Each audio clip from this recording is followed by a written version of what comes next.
We're live. Welcome, everyone. Hello. Let's begin.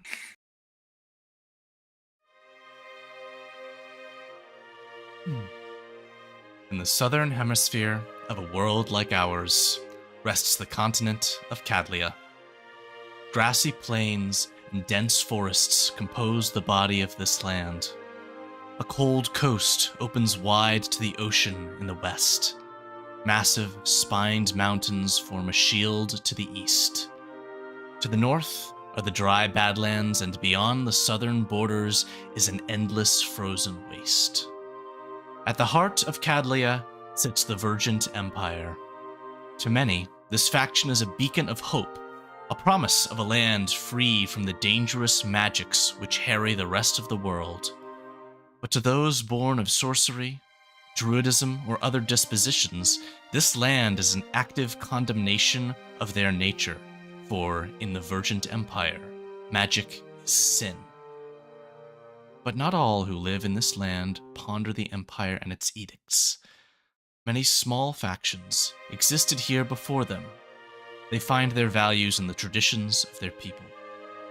So, as you now step into this land of law and light, freedom and oppression, conflict and peace, it will be your actions which shape your future and that of those around you in the tales of the Empire. So,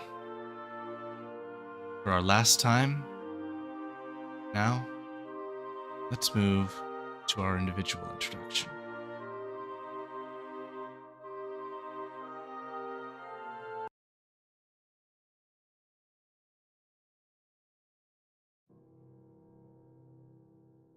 The journey here was long and cold. Whistling wind thrashed at your sides as the cart within which you were imprisoned rolled its way south.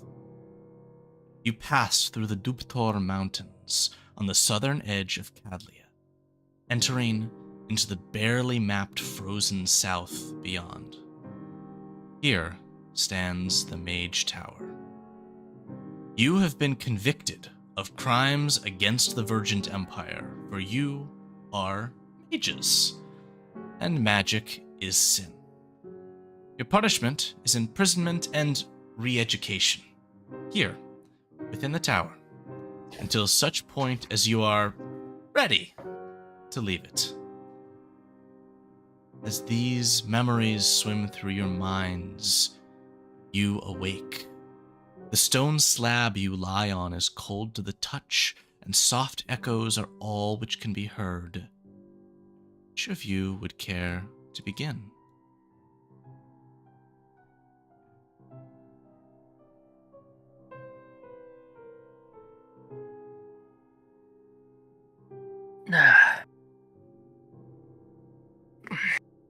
This room doesn't look very nice at all. Although I do say, much better that it's not covered in my vomit. Where am I? You hear a voice enter your mind, Bernardo. The voice that is familiar to you as you comfortably do rest your hand upon a rapier still in its sheath at your hip. Voice which says, "We've made it to our destination, hon." This is Wait. the voice of your blade. You wanted to be here? This doesn't look fun at all. And in fact, looking around, he's a little confused and notices the lack of drink amenities. I don't think I like this at all. I'll give it a chance, Bernie. It'll be fun after a while, I promise. Plus, we've work to do here. All right, but if the accommodations don't improve drastically by the end of the day, we're leaving. Good luck with that. He will begin to take stock of his environment and look for an exit. All right. which of either of the other two of you will next survey their surroundings? Okay. Rhiannon just looks around. Where? Wait. Why is it all rocks? Why am I here? Where is here? Oh. Kind of looks around. Trying desperately to see if there's any plant life anywhere near her. Anything that looks somewhat Make a perception check.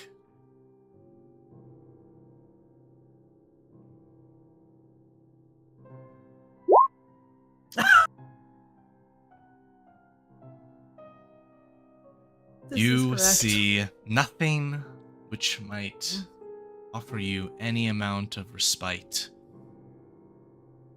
It's all old worked stone.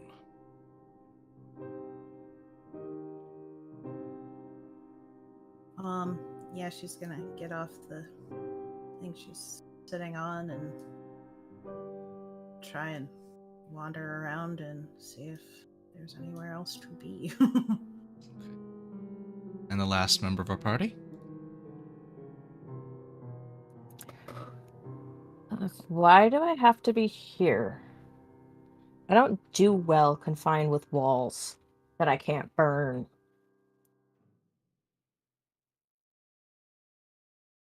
There's no response. There's no one to speak to but yourself. Nope.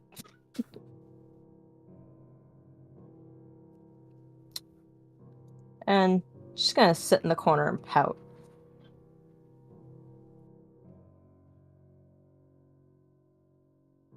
Well, as three of you see fit, you may attempt to continue forward. There is a hallway which extends and then turns ahead of you.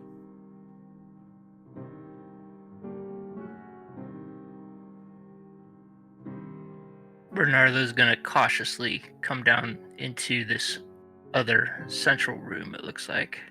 It runs really Who are fast, you? so so I'm breeding. Well, here.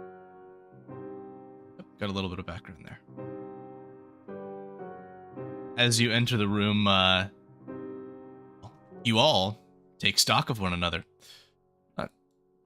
Would you all, in the order which you began, briefly describe how your character appears for one another in any ways which your art does not directly display? Bernardo is very much the picture of lesser nobility in the sense that his fine clothing looks worn and tattered, like he slept in it many a night without changing, possibly without bathing. A halfling of unusual size, more in the belly than anything. He looks disheveled, distraught, and very much not smiling. I wonder who these people are. I wonder, have they heard of the House of Shag?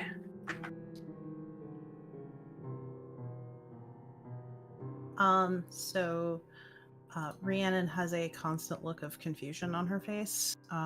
She is not, you can tell she's not the brightest bulb at all. And it's not so similar to Bernardo, but it's also a bit disheveled, but it looks like she doesn't know how not to be. She doesn't understand buildings and cities and not outside. General state of confusion at all times. And she's just cocking her head at Bernardo regarding his house. Whatever that means.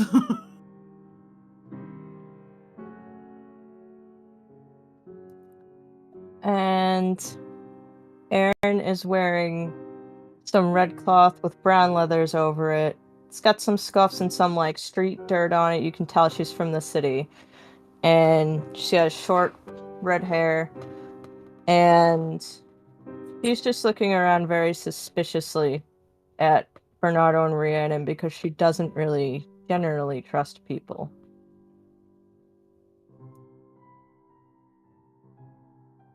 In the center of Do this either- room. Go ahead, please. I was gonna say, do either of you know where we are? No, do you? No, that's why I asked. Am I supposed to know? Looking at both of them, he puts on a smile. Bernardo smiles for the first time, thinking, what suckers. Flexing his mind a little bit, he reaches out and tries a little bit of magic. Okay. What are you attempting He's- to do? He's looking at Rhiannon first, and as he speaks to her, he says, "Why, I'm Bernardo Shagwell of the House of Shag." And he's putting a little bit of the Friends cantrip into his voice and his greeting and seeing if it still works. He's casting Friends on you. Spell does manifest and does take effect. Would you go ahead and link the description? Yeah. Alright. please. Sure. Hey, I made a save against. What is the save? So I believe for the next minute, you consider Bernardo a friend. Yeah, but it's got a spell save. No, it doesn't. Oh, it's the one at the bottom. That's silly. It always has one at the Okay. bottom. That's so weird. Anyways. forgot So this. he introduces himself as the wandering son of a mercantile house known for making rugs. Shag rugs in particular, the House of Shag. And he asks you, do they have rugs where you are from? Have you heard of our fine wares? I'm from the forest, so no. We You're don't telling me really- there's no rugs in the forest? we don't purchase them. I mean, I'm sure we've made some, but we don't buy. I'm sorry, I have no idea who you are. With a gleam in his eye, he just thinks profit, and he turns towards Aaron. And you, miss. From the city, I take it by your attire, but have you heard of the House of Shag? Oh, I have. I don't like nobles. Well, maybe we can rectify that. Let's spend some time together. We'll figure it out. As long as you stay 12 steps away from me at all times, I think we can manage. Certainly. That won't be a problem. As your Good. conversation continues, your eyes glance perhaps to the stone pedestal in the center of the room. Atop it sits an open book, which gives off a soft, dull, golden glow. I would ask that Aaron and Bernardo roll me history checks. I'm going to give you an auto fail on this, Rhiannon, because you are Oh yeah, no, completely. do not have the relevant knowledge to have any Nope. idea what this is. That's a no. It's a yes. So, Bernardo, you have some level of awareness through your experiences living in Vergent City of a set of tomes specifically that appear similar to this. You may have encountered one in the Grand Cathedral of the Pantheon in Vergent City, or perhaps one in the Grand Museum in Vergent City. This appears to be one of the 5 volumes of the Tales of the Emperor, the story of the founding of the Vergent Empire. Do I know this tale, or have I only heard of the book? You know that the tales are separated. I'll give you the information that Vergent City's cathedral houses the 2nd chapter and museum houses the 4th. You don't know more than that. Interesting. I wonder why the Tales of the Emperor is relevant. Clearly someone wanted us to see this. Tales of the what? Did they have books in the forest? I don't mean to presume. Can you read? Yeah, I can read, but Well, would either of you Where was like this? to read of these tales of the Emperor?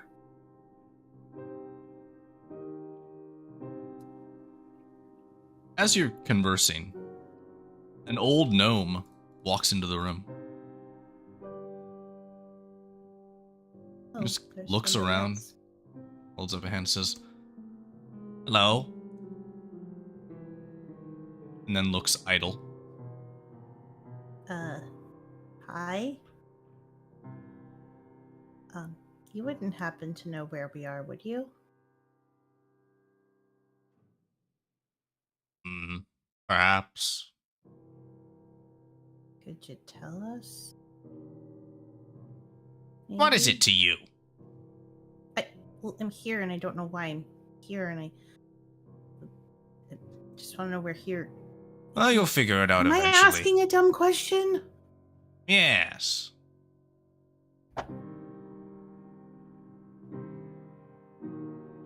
Hello, cousin. There's no need for rudeness. However, if you'd be so kind, if you could point me in the direction of the bath, I think it's time for a little bit of personal self-care and cleaning up in general.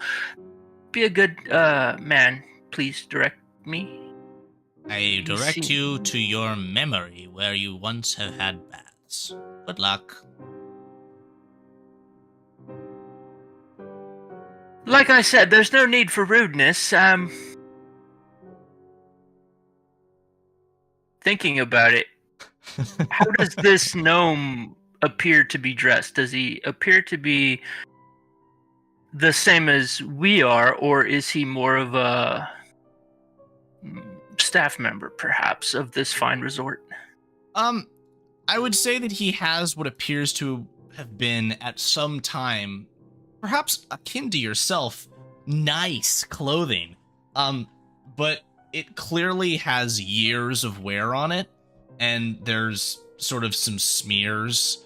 You can notice a big sort of rip in the front of it, which he kind of pats and looks frustratedly at. As he sort of plays with it a little bit. Taking this in, Bernardo asks him, "Let's start over. What is your name?" Ah, fine of you to ask. But I am the mighty Contropolis. Contropolis. Nah, never heard of it. I've been arrested 5 times for deception of the Vergent police. How could you not have heard of it? Never heard of the Vergent police. Arrested. Me and arrested because are you've been not arrested friends. doesn't mean you're our friend. Yeah, this is the first time they've managed to keep me, fortunately. How long have you been here? 4 minutes. You Something tells me counted? that's not the answer. My dear man, we've been speaking longer than 4 minutes. You are very bad at math. Memory. Not my strong suit.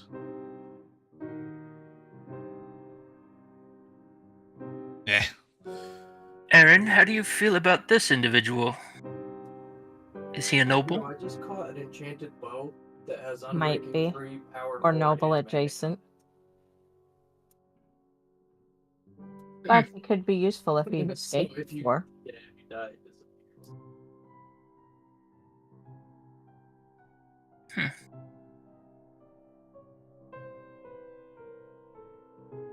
Well, Contopolis, if you don't have anything else to contribute, I would like to peruse this tome in front of me. Have a good day, sir. We will be meeting again, I presume, if you do manage to stay. But if you do escape, then I wish you well and hope that you are not brought back to this establishment. Good day. And he just kind Bernardo of will sits begin to down on read. the stone, crosses his legs, looks continually disgruntled. So, Bernardo, you are stepping up to the tome and... Just beginning to go through it and read. Okay. Aaron, Rhiannon, do you feel compelled to do so as well? Yeah. Okay.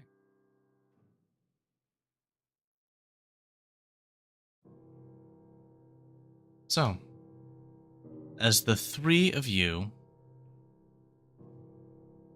reach your hands out to rest them on the side of the pedestal, you feel golden light begin to flow over you and overtake your perspectives. Cold winds now swirl around you in ways, and you find yourself staring at the maw of a draconic creature.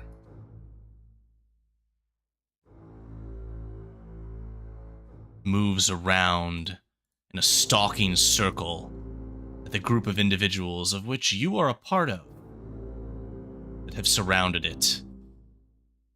It breathes in before exhaling icy breath upon two of the individuals alongside you, which freeze to solid ice cubes.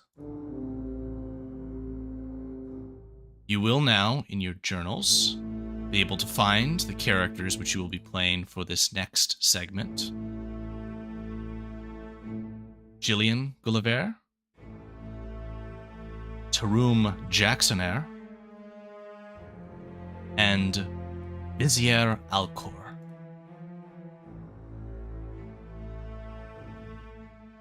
They should be under the Vergent Origins folder.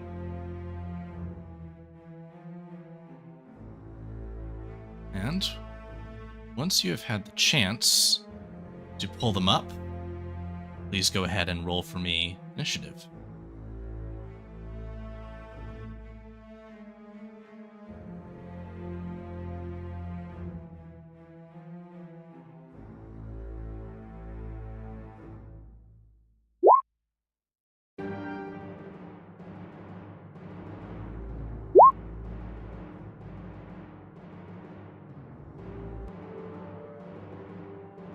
Alrighty. Just need this guy. Here we go at 14. And here's our foe, who's going to come in at 7. Okay. So that's going to be 1. Fantastic. Let me briefly introduce you to these temporary characters which you will be playing as. Gina, you will be playing as Tarum Jacksonair, the former leader of the Council of the Axaris regime, the political organization which ruled with an iron, tyrannical fist before the coming of the Vergent Empire. A group of mages that practiced the unsavory kinds of magic at regular intervals. You have just experienced the loss of your society, as the young Vergent Emperor has risen a rebellion and taken your city from you. You, with the last of your followers, now flee to the south to attempt to make haven within an old prison tower. But first, you have to dispatch this beast that is before you. An ice drake. How will you do so with the abilities available to you on this turn, which is yours? Going to do a firebolt to start. Nice and simple. Let's see it. It's going to be a 15, which will not hit. I would imagine this character is not happy. Gina, how will he No. how would he express that displeasure?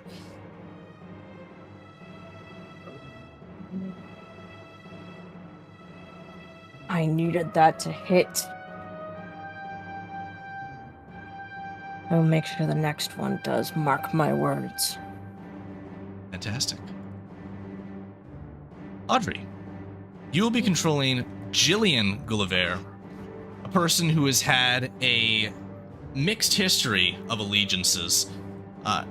Ultimately, she did side with her brother, the first Vergent Emperor, whom she shared origin with. She, however, is a user of magic, and when he declared the new edicts of the Empire which he founded, you refused to stop using your magic. And thus, you fled to the only group you knew you could go with, the Exaris Remnants. Okay. What are you going to do?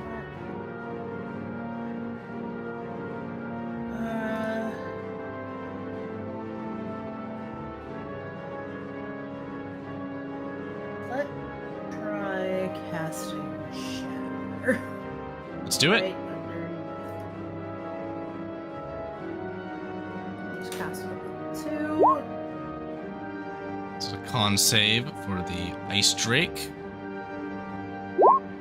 That's gonna save, but it'll take half. Delightful. So that's 9. Well, it's something. And this is, as I referenced to you yesterday, the character Yeah. with the Southern Belle accent, if you would, please. I don't know. I guess. Try again later. Perfect. Now, Vizier Alcor, whom, Paul, you will be controlling, was the... I know what you just had there happen. Was the Vizier who controlled the town of Dalefen, a small place, but one where ultimately the rebellion which took over the regime began. You were killed. Your head was sliced from your body. And were it not for that clever phylactery that you had hidden, you would have been dead for good. So, back and risen again to a high level of esteem in the final circle that exists of the regime, you find yourself here. How will you act? Guards, dispatch of this foul beast. It's what I'm paying you for, you fools. If I have to get my hands dirty, then it'll cost you your pay. He will move to this rock and take cover and cast Magic Missile. Fantastic. Let's see it.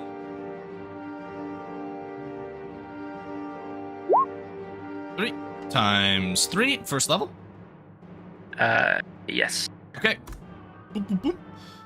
Bolts of magic slam into the draconic creature, and it gives a subtle roar in frustration as it takes this damage. It is now up. Does not regain its breath weapon. And it is going to now move towards, well, the one who gave it the biggest whooping, which is going to be good old Jillian here. Alrighty. It is going to make an attack against you. Its bite. Yeah, that's gonna hit. Catching Taroom in its peripheral vision, it's going to strike out with its right claw and back right claw. 2 attacks against Taroom, Jackson Air. This thing is rolling hot today. Woo-wee! See that? Alrighty. That is the enemy creature's turn. Now on initiative count 1. Your minions will act. After all, you are the bad guys today. light crossbows, one of which will hit for 6. And fire bolts, neither of which will hit. Taroom, you are up once again. Gina, what do you got for us? Anything heavier duty? This drake is damaged, but still very healthy.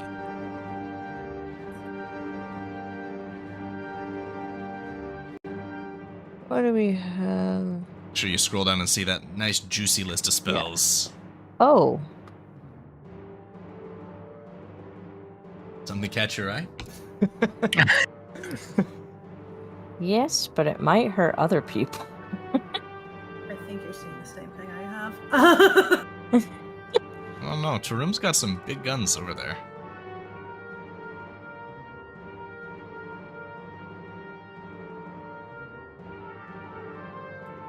Actually, I'm gonna go for a lightning bolt.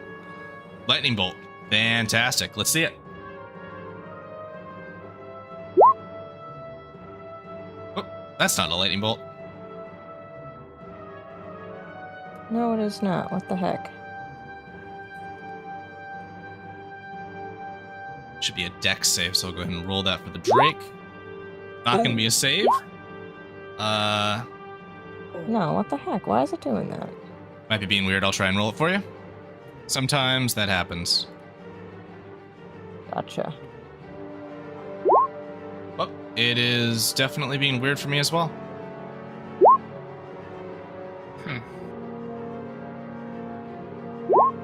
There we go. Lightning bolt. Lightning bolt. 29 points of works. damage. As electricity arcs through this creature, it gives out a cry of pain. It is now more injured, but still holding up decently well. That's what I was looking for. Jillian, Huh. you're up. It's like best. Let's start. Well, let's get the heck out of here. Bonus action, Misty Step. Yeah.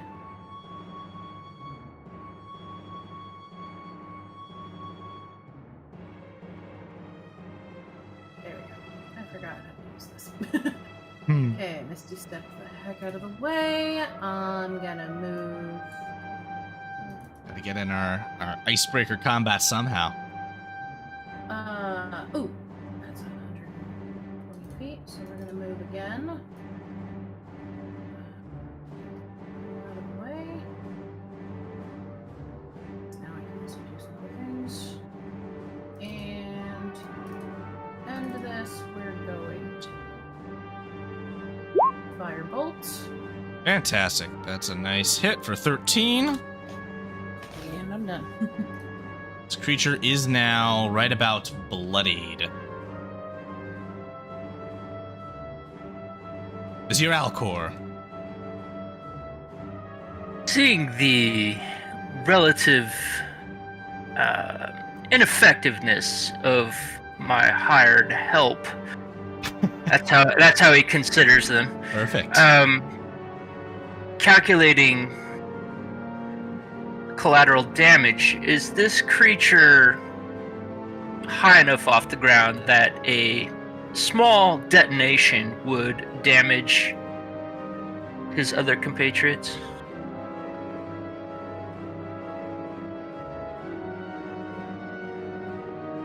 You could angle it so you don't deal damage, don't deal friendly fire. A small bead of fire appears in his hands, at which he just tosses up into the air and then swats it towards the Drake as a fireball comes streaking through the air. So, See that 19 points, which the Drake will take as it cries out once again in anguish. It is up. It will get its cold breath ability back again. And it just got walloped here. And it is going to exude its breath towards the target which walloped it the worst. And that is you, Gina, Taroom. And so I need you to make a Constitution saving throw against its breath weapon.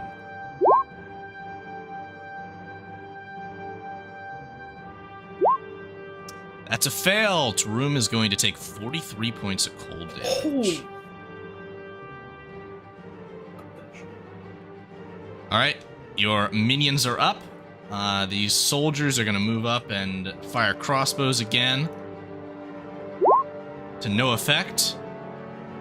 These mages are actually going to move closer, seeing the success of Bossman's fireball, and give it their best old try with some burning hands spells.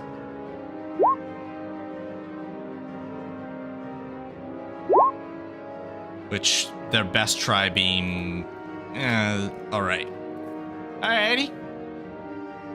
Taroom, you're up again. Gina, what have you for this thing? Gotcha. Well, now I think we can have some fun. Gonna throw a little fireball in there. Fireball? Okay. I like this. Because Jerome Jacksonair is more than willing to cause friendly fire. His abilities. So, as he releases the bead of flaming energy, the Drake is going to have to roll a dex save. It will save, so it'll take half damage. But as that fireball explodes, it is going to deal 14 points to the Drake, as well as killing these two Exaris mages, and draining their life into Jacksonair. He will regain 22 hit points. Interesting. Jillian, what you got? I'm also going to launch fireball. However, we're going to launch it right about here, so it actually doesn't hit anybody but the dragon. Okay. Let's see it.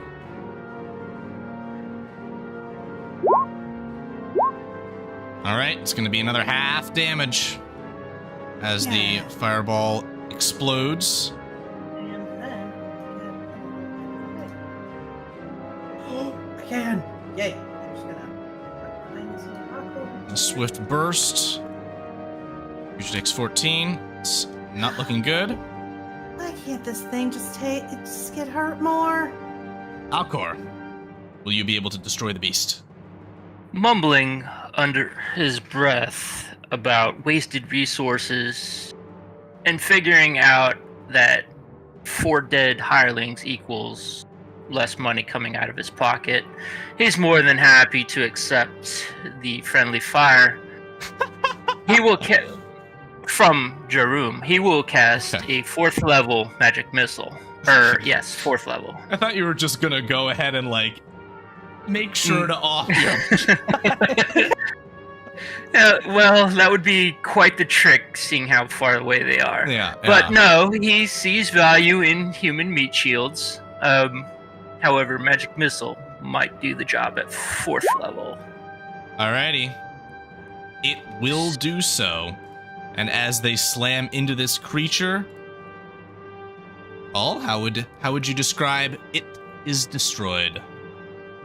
The glowing darts just repeatedly batter it, with one piercing its skull and exiting the other side, as it just falls to the ground, convulsing before stopping, with the open mouth right before Jaroom, like it was trying to get him in spite with its last moment. Excellent. And so, with this creature fallen, we are out of initiative. And your party is free to enter what could be your new sanctuary. A tall, black stone tower, which is ahead to the south of you. Answer to it. And yet, you must be swift. You must enter, and then reseal the tower, or the Vergent forces of Jastor Gulliver are not far behind.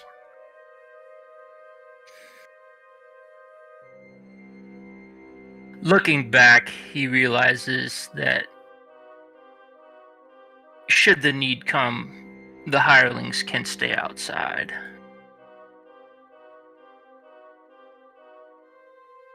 Gina, Taroom Jacksonair has reason to bring these soldiers inside with you.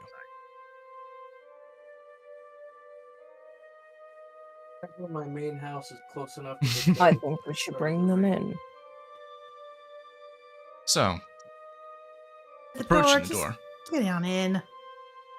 you approach what is a stone door with sigils and engraving within it, and which, Taroom, you know well, can only be opened by the spilling of blood of a high noble of the Exaris regime, which all three of you would count as for a time Jillian did accept such a position.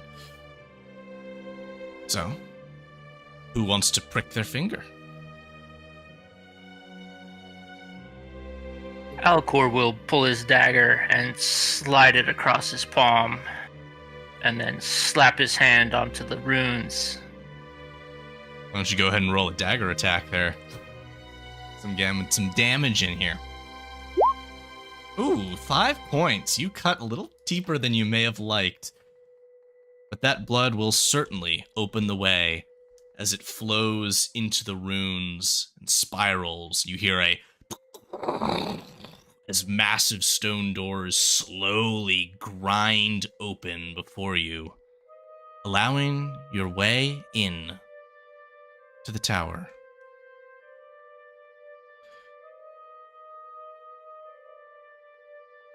During your journey here, Taroom did regale you all of the details of this place, that this was, for a time, the Exaris regime's prison for things. It was constructed in a special way so as to keep these things in.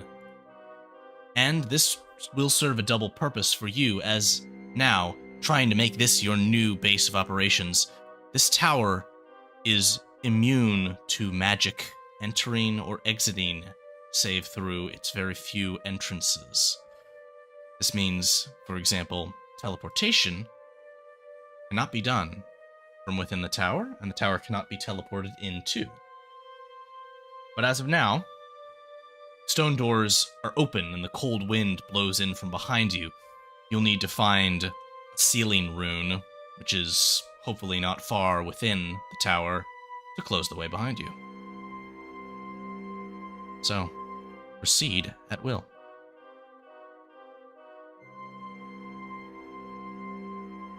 Quick, we must find this rune. How far behind us are they? How much time do we have? You're not entirely certain. It could be days, it could be weeks, it could be minutes. The rebels have networks that you're unaware of the extent of, but you do know that they had a bead on you when you came here. I'm gonna go inspect that statue right ahead of us. Alright. Make an Arcana check.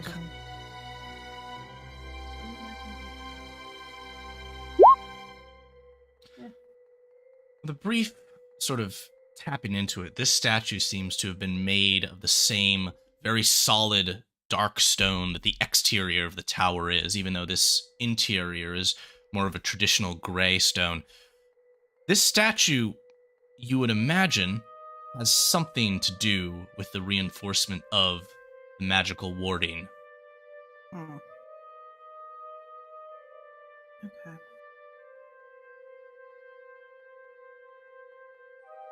But there's no runes or anything on it that would give away that it's part of the locking mechanism.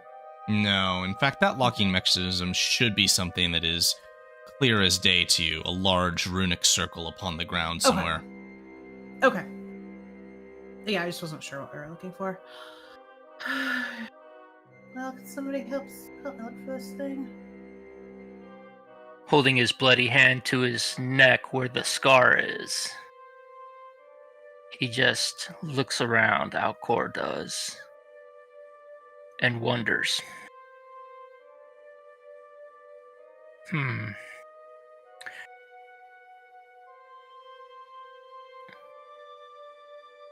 No, Jordan, don't bother yourself. We'll take care of this. Coming into the next room, what does he see? The room opens before him. The darkness is thick. But let's see here. I will expand your range in this space so that you might see the entirety of a main hall. A pedestal stands from which some announcements at some time must have been given. More statues circle this room, and you can see more passages to the south of it seem to open. Ways to go. Alcor is just gonna ignore the pedestal and just continue to head south.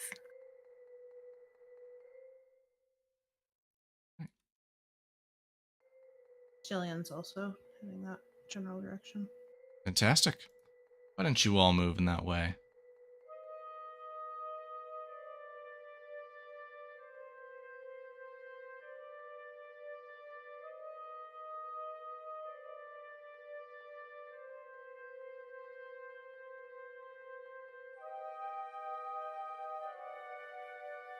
Are these stairs going down to the east and west? Or up? Two separate ways, in fact. Staircase is what you see. The one to the west ascends. The one to the east descends.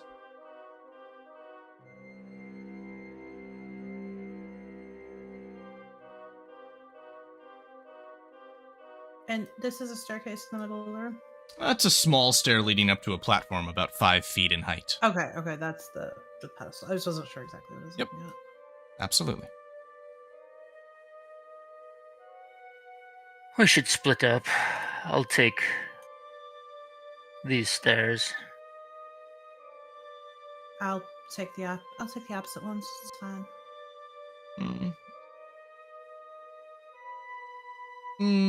Tarum, Gina. Tarum has intent downstairs. You can take the minions and send the other two upstairs.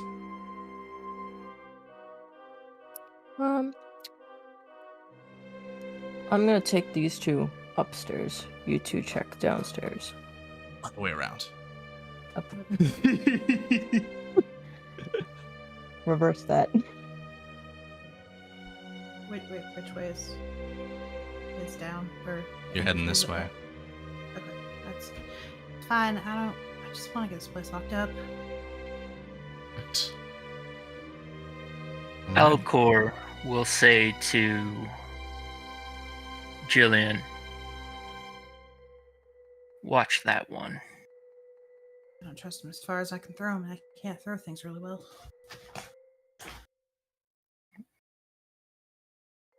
Only one of you should be see right now, and that is all good. Yep, I can't see anything.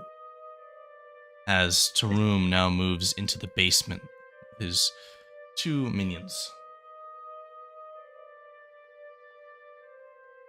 Rubble is ahead, as well as... But what is that? A sound, a ka-thunk, ka-thunk.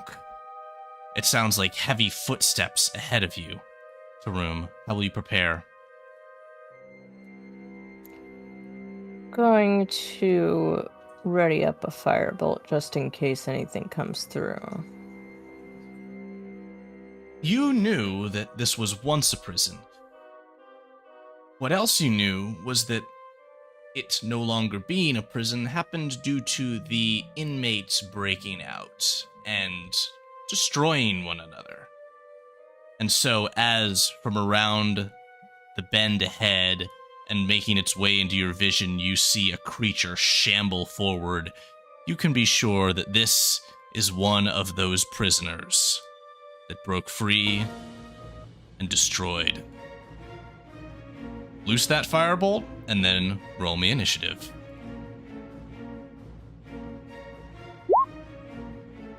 That will hit for 20.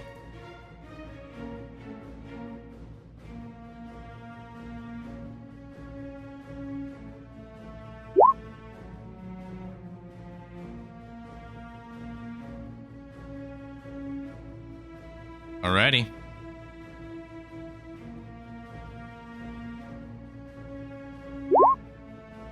You will act again. What are you going to do? I'll send another firebolt. It will hit again.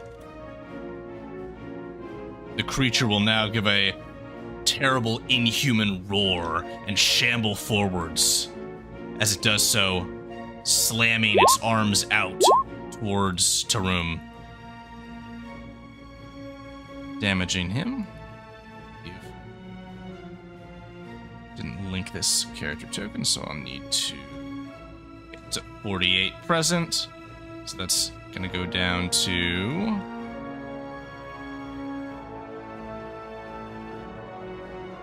37 after that hit. And soldier boys are up, and they're gonna try and shoot their crossbows, one making a nice hit, and you are back up again at the top of the turn. Gotcha. We're gonna do a little cone of cold. Fantastic, let's see it.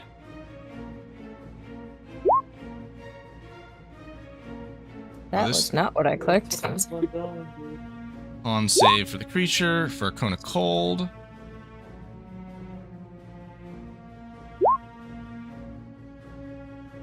Here, I'll just slam this out for you. There's your 8d8. Ooh, very nice. 39 points, and it is very much injured right now, but it will make several more attacks. Alright. Tarum is down to 23 hit points. Kind of hurting. Got it. Soldier boys are going to shoot their crossbows. Both impacting. The creature is on its last limbs, and you are up.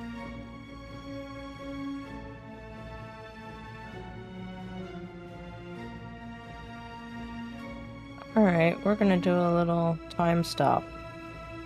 Okay. Time freezes around this space as Tarum's confidence exudes outwards. You now have plenty of turns to take. Yeah. Gonna back up over here Do I have to equip the phone? and throw a little fireball. Alrighty. Let's see it. Fireball. Do you care to not deal damage to your allies? No. Okay. Perfect. So as fire exudes outwards, all creatures in the hallway are burned to dust.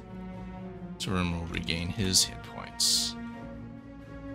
And with that, we are out of that combat as Tarum continues, and we go to the upstairs group.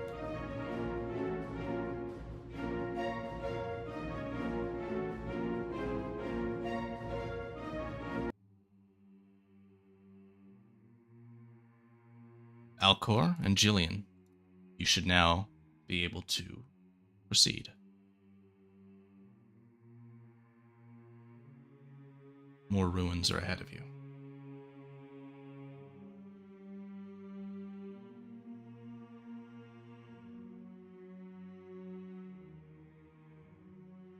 Cells. This way looks blocked. Yep. I'm guess all we have is that hallway down back in the middle of the room.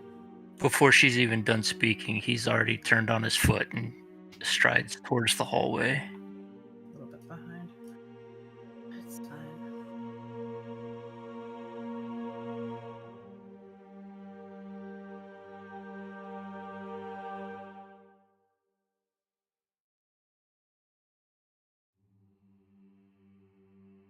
Seeing it looks like corpses or skeletons. Are these cells?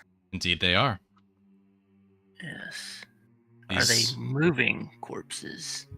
these seem very, very still. Perhaps those who were never released when the prison fell and died of hunger. Are those cells still closed or are they open? They're closed. Okay. Well, that's pleasant.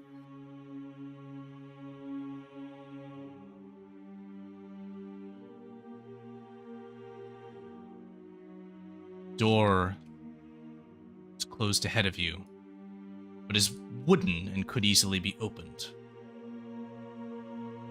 Looking at Jillian. Ladies first. Of course, darling. Jillian just sighs and attempts to open the door, just opening it before everybody else. As you open the door, you see a hulk of a creature beyond it Oh, that immediately What? shifts in your direction. Great oh, and flesh carved. It looks up towards you and roars. But what I would also note is that from behind it you can see a soft red glow that seems to be from a magical rune emblazoned on the floor. well, I think I found where we need to be, and I think Great Big Ugly's in our way. As she looks back, she notices that Alcor isn't there. As Really? while she's looking forward, as soon as he sees it, he just casts greater invisibility. If that's possible. Absolutely, it's possible. I will give that right here. Roll me initiative, please. Of course. Woohoo.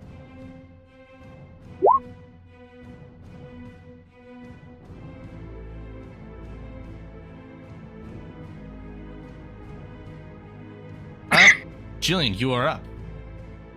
Okay, first. Hey! Perfect.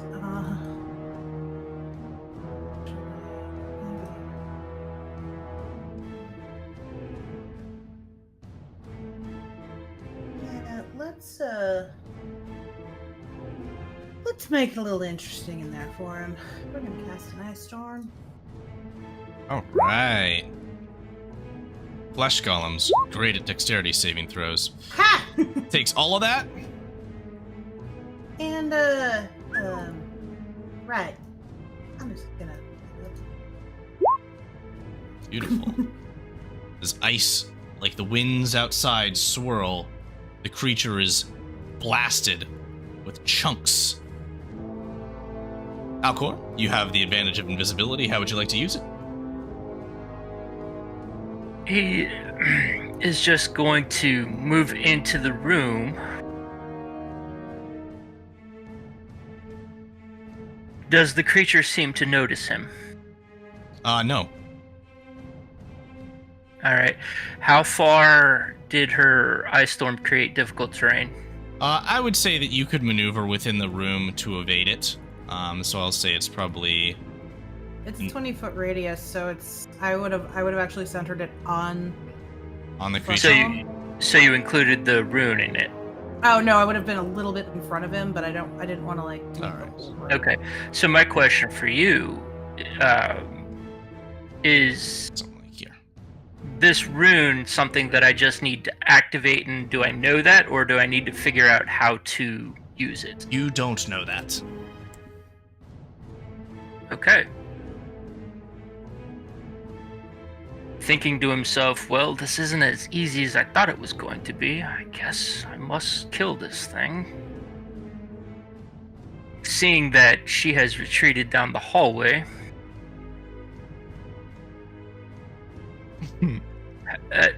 okay, so the southern end of the room is walled off like that. Can Correct. Can I see farther than to the east? Yeah, I'm going to go ahead and open your vision up again, because you can see the limitations of this room being simple and square. All right. He is going to... Let's do a nice little ice circle here for us. Something like this.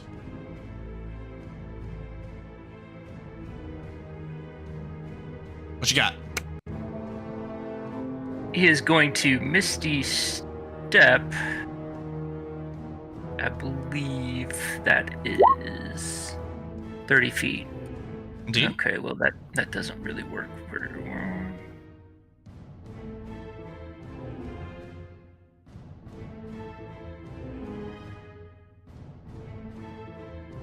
Okay.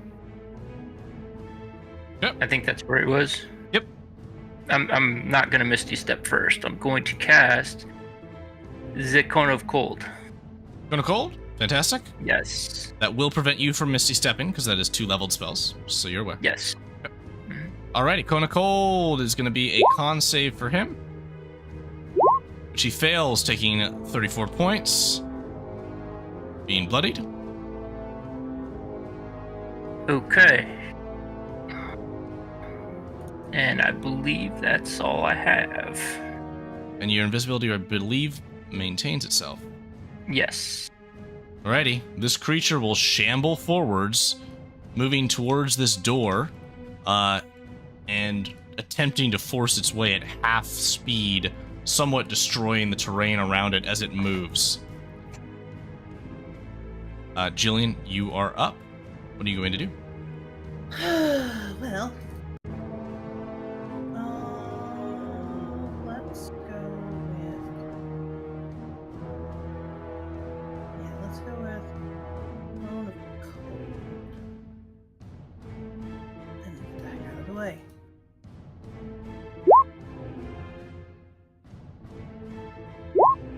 The creature fails the save and is frozen into an icy statue in the space before cracking and crumbling under its own weight and shattering into 100 pieces on the ground. You are now out of combat. Remaining invisible for the full minute. I'm just going to observe the rune and try to figure out. Are you?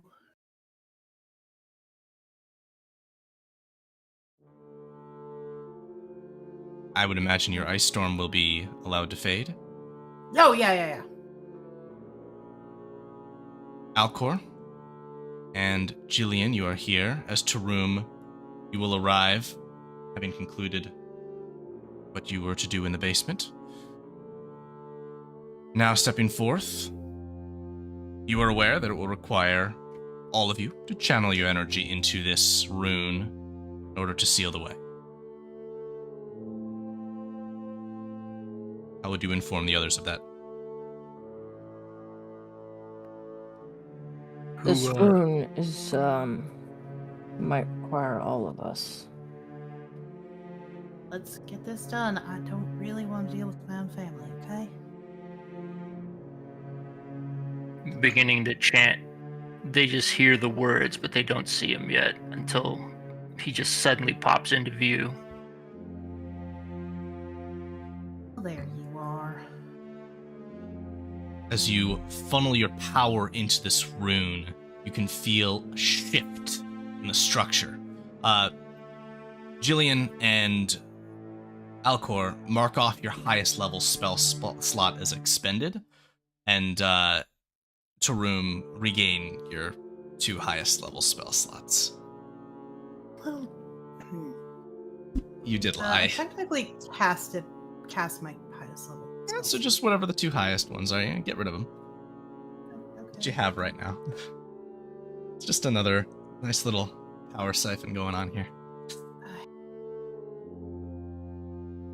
Did we notice this? Yeah, is there a way we could have told? No. Okay. You just Okay. funneled your power into closing that door. Good job. So,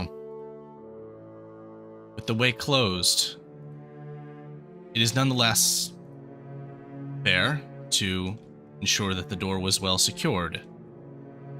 You all be in your interests to move downstairs and confirm that. Until Taroom moves. Yes, we're not particularly interested in moving first, noticing the lack of henchmen. Yeah. Oh, yeah.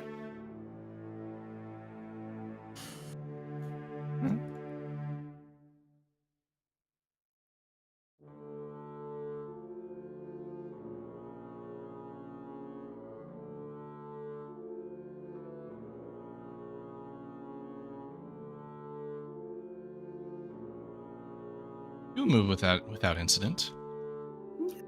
It is merely confirmation that you need now, and so I will return you to the base floor.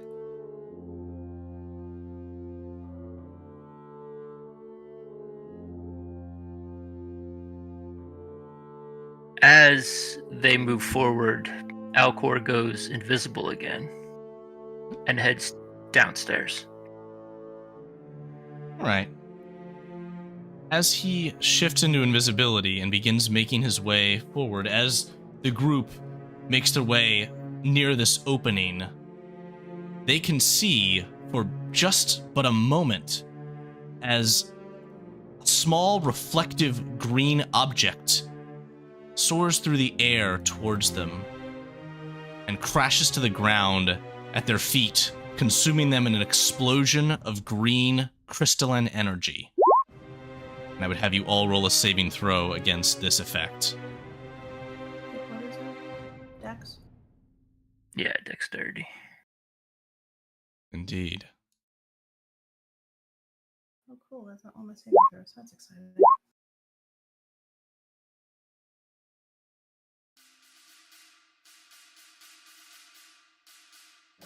Take damage appropriately and suffer the effect as from around the corner steps Jastor Gulliver, the Vergent Emperor, who hurled this explosive.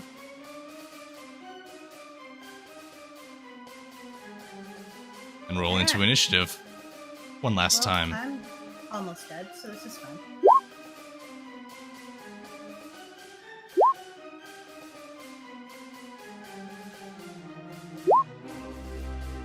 And this is Jillian's brother, right? Yep, Okay. big brother. Well, setting him on fire will be equally as fun.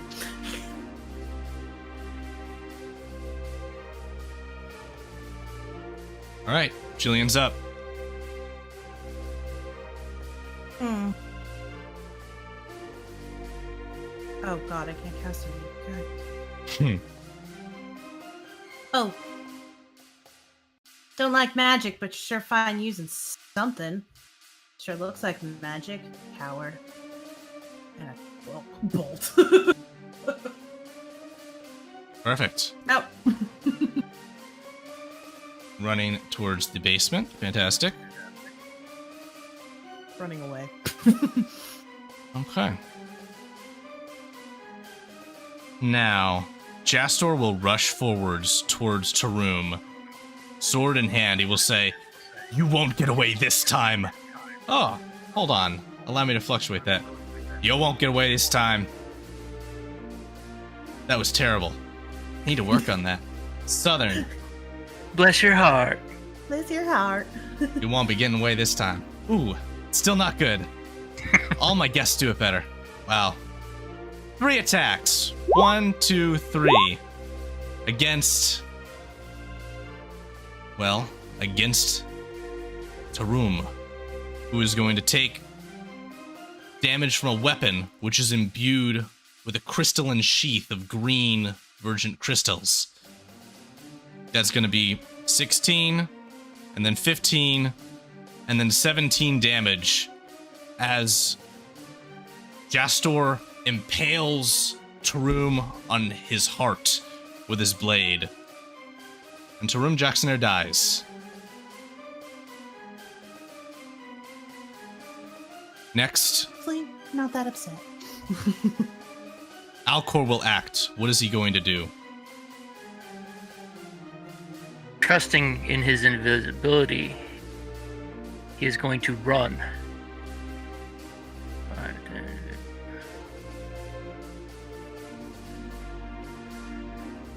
To the north, trying to head for the door, and he's going to dash. Okay. That's his turn. Can't use magic. Indeed. Indeed, he cannot. So, this brings us to the allies of Jastor Gulliver. Nor Gumpin the dwarf will call out and say, Callum, you got some of those tricks? We tracked 3 big mages coming into here. Where's the 3rd? And this cleric will say, I have something. Let me see if it will work. He's gonna cast Detect Magic, which is a 30-foot, and will point in that direction over there. And the dwarf is gonna rush towards your direction, swinging his rapier wildly. And that is a disadvantage roll, so that's a miss. And then a second attack is a 19, which will hit. And striking true, Vizier Alcor falls over dead.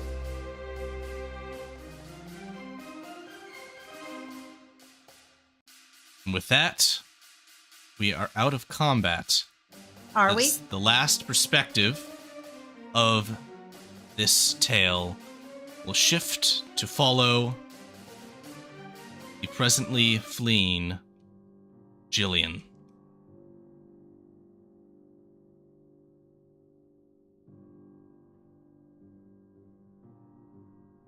Let me put a moment.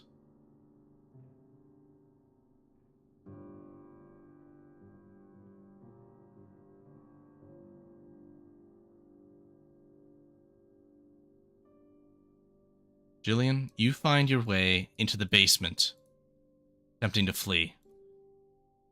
Drained of magic through the actions that occurred before. Injured beyond belief. And as you attempt to make your way forward, you come to find it is but rubble and darkness down here. There is no way forward. The collapse is too great. Your brother will step up behind you. Say, didn't have to be this way, Jilly. I told you, all you had to do was swear to me. Swear to me you'd never use that sinful stuff that only's ever done poor for this land. What'd you throw at me? You certainly look like magic. It's different. This is blessed. Uh-huh. I'm sorry. I never wanted it to go this way. Of course you didn't. Liar. And he's gonna rush forward, sword in hand, raised, beginning to strike. And as the blade comes down towards Jillian Gulliver, your vision fades. And you all find yourselves rejected from it, returned to your forms.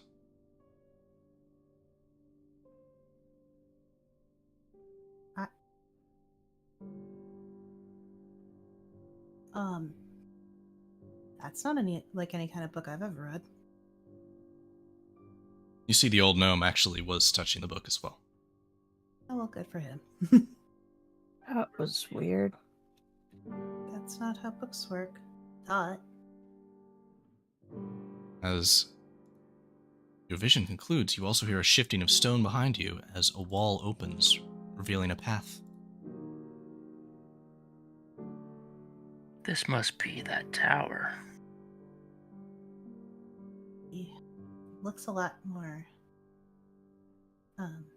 less rubbly. Well, but my magic worked. Grinning at Rhiannon. Hello? Anyone down here?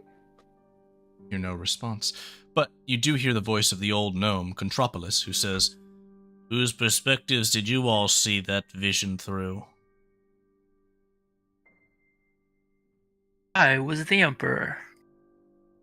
Oh, Clearly lying to him. nods.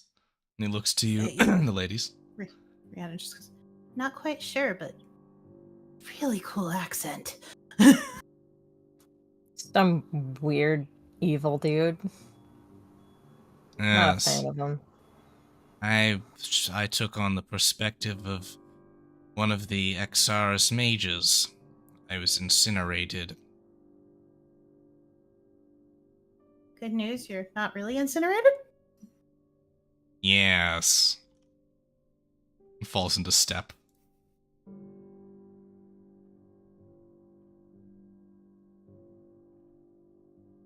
Well, ladies first. It's awfully familiar. Contractually obligated to stay 12 feet away from her, so I will not be going first. Contropolis steps ahead of you and starts walking. Maybe. As you round this corner, Aaron, you are perhaps shocked by a standing suit of armor. And when I say standing, I do not mean simply on a stand. In fact, this suit of armor appears to be holding its own weight, as a humanoid would. It is hooked around this corner, standing in front of a set of runed stone doors. It looks down, its helmet shifting, telekinetically lifted above its breastplate, as if attempting to perceive you. She's gonna look into the eyes of it and do a little knock on its head. It will say, "Do not disturb." Well, sorry. Do you normally just hit people on the head? They don't talk to you? I mean, not from around here, but been taught not to hit people on the head to get their attention. Generally. To be fair, it's a suit of armor. I wasn't sure if there was anything in it or not. I was testing.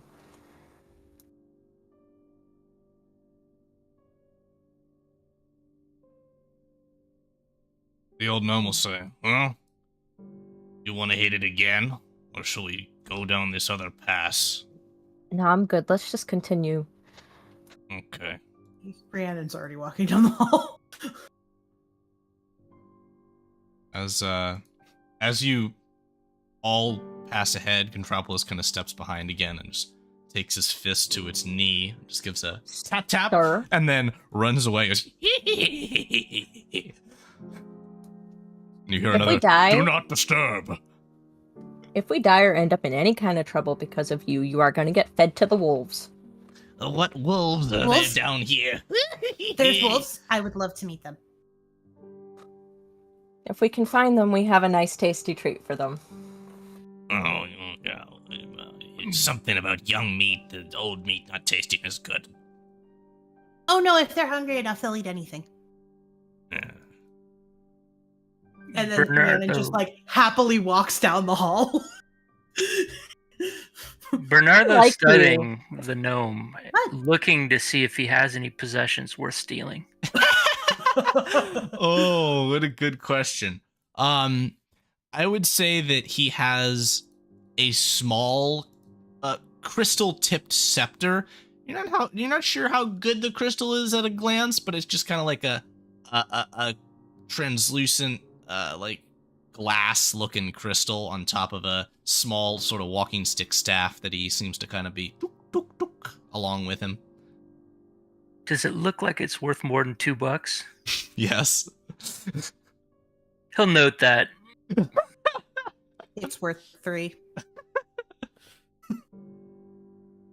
Just giving him the once over with his eyes.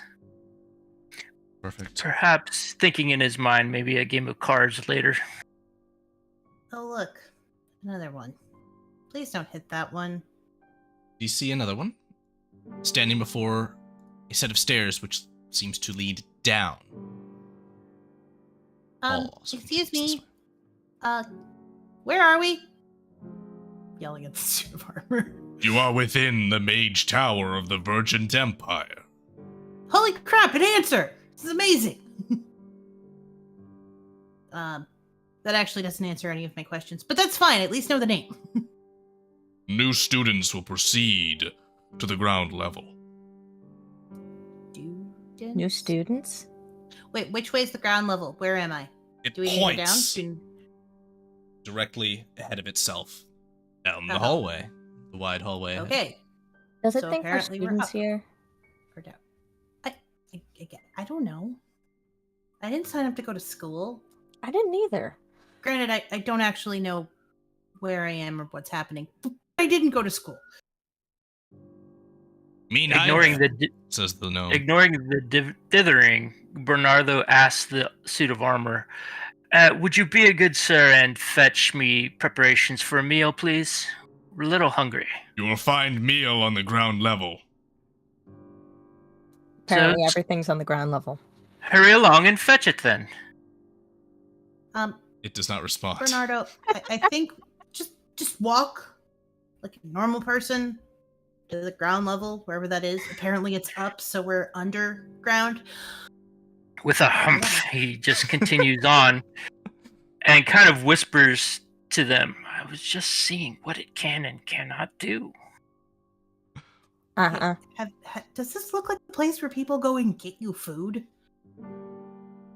Does this look like Maybe? a place that has like food? Okay, that's really He'll just turn to Rihanna. "It's good to have dreams." As you reach this this corner, Rhiannon, you can hear hushed voices around it. my head. You can see two people. Oh, People that seem to be dressed in lower attire, not robes or finery of any kind. They would not be misplaced amongst commoners on the within the continent proper. But as you sort of peek your head around the corner, they give a This man sort of nods and says, "Sorry, we need to get back to work." Gives a winced smile. You can hear a door swing at the end of the hallway as they seem to move through. Alright then. Our only answers are upstairs. Upstairs. Let's just do that. Whatever this student-y school thing is. You're not the least bit curious as to what the work is? No. Well, I mean, Not at a all. little bit. But I'd rather understand, like, why I'm here. Because obviously I'm not here for the work. Because I was told to go upstairs. I'm here on a work release program. I have Apparently. no Sorry idea about why that. you're here. Oh, I'm pretty sure that when they came to me, they told me that, using magic to win at cards is illegal. That's preposterous. There was no magic involved. I'm not sure where they're concocting this ridiculous story. He just don't know, they trails told off me into I- mumbling. I don't know. They told me I can't make flowers because they have no sense of fun or pretties. Listen, at least own your mistakes. I know that I got caught using message, so. I made flowers. I didn't know it was illegal. Where I'm from, we just do this stuff. I just made friends. Rhiannon just kind of squints at him. Aaron gives him the really look. Well, there might have been a few questionable choices in their use of, tactics playing poker, but that's not my problem. Right. As you enter onto this stairway, it actually opens up over what seems to be a void beneath you, as you can see the stonework, gray stone, smooth, which continues up and down around you. You can see darkness above and below. The stairway seeming to be suspended. Are there railings? There are railings, yes. Okay. They're rather simple stone railings. It is separating me from the eternal void. I'm okay with this. This place needs a little decoration. This place needs a floor. Carpet. Shag. You can't put a carpet on anything where there's not a floor. Oh, there's a floor there. There's a floor there. Your friendly armor set told you how to get there. Yeah. Okay, Trust look me, down. there's a floor. There's not a down floor. Put your foot on it. No. I'm dumb. see- I'm not that dumb. Light ahead. Let's not forget, friend Contropolis So is... where's our little Nomi friend? He is indeed following along. As you step into the light and up onto what appears to be the higher level, you'll find yourself here. Told you. Okay, that doesn't. Never mind. Stepping up, you see another set of armor standing watch, as well as two individuals in finer robes. My vision just went almost completely black. I don't know why that happened. There you go. Wait, I can't see. I saw. Well, like I saw it. I went to grab my token, and then everything went dark. It was bizarre. It's all right. Sometimes these things happen. Okay. I was like, You're all I don't good. see these individuals. You can see a man in bright blue robes with white hair, and a man in a sort of greenish teal robe. And as you sort of make your way to the top of the stairs, looking around, the man in the teal robes kind of points in your direction, and the white-haired individual gives a "oh" and says, "We'll finish this later." The man who steps away towards what sounds to be a hall to this direction, from which many voices are coming, as this man now steps forward and says, "Ah, I see you're finally awake. Welcome, welcome. Come in, you must have questions. I can answer them. My name is Professor Alistair. I am humbly at your service. May I ask all of your names?"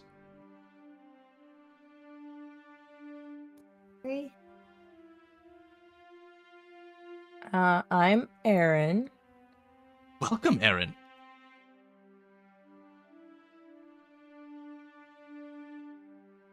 I'm in the back. That means you first. Rhiannon, Valerie. Hi. Hello, Rhiannon. Welcome. Well, Professor, you must forgive my companion. She apparently forgot her name. She's a little simple. I literally said my name. Yes, Oh, I yes, don't but think you can hear. I can hear you. Worry not about others. What is your name, good sir? I'm getting to that. It's Bernardo Shagwell, from the House of Shag. Surely you've heard of us. Perhaps the name has passed through my ears in times. Welcome, Mr. Shagwell. And I am the mighty Contropolis, the gnome grumblingly says. He says, "Welcome, Contropolis. Now, your name I have heard of before. In fact, I received special instructions for you. We'll be having a conversation shortly regarding those. But in this time, I would like to welcome you all to your new home, your new place of learning. Welcome to the Mage Tower." And that is where we're going to take our intermission. I look forward to seeing you all in 10 minutes.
And we are back, everyone. Let's continue. Where we left, you had just been welcomed by a man named Professor Alistair. Well, Professor is not his first name, but that's how he introduced him to yourself. So, welcoming you His name now. excitedly to the Mage Tower. He says, I'm sure you have questions. Let me answer them. What will we be studying?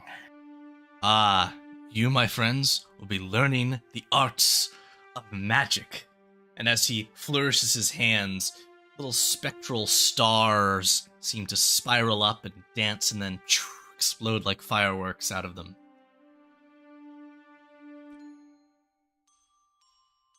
You mean the stuff we already know how to do and got in trouble for doing?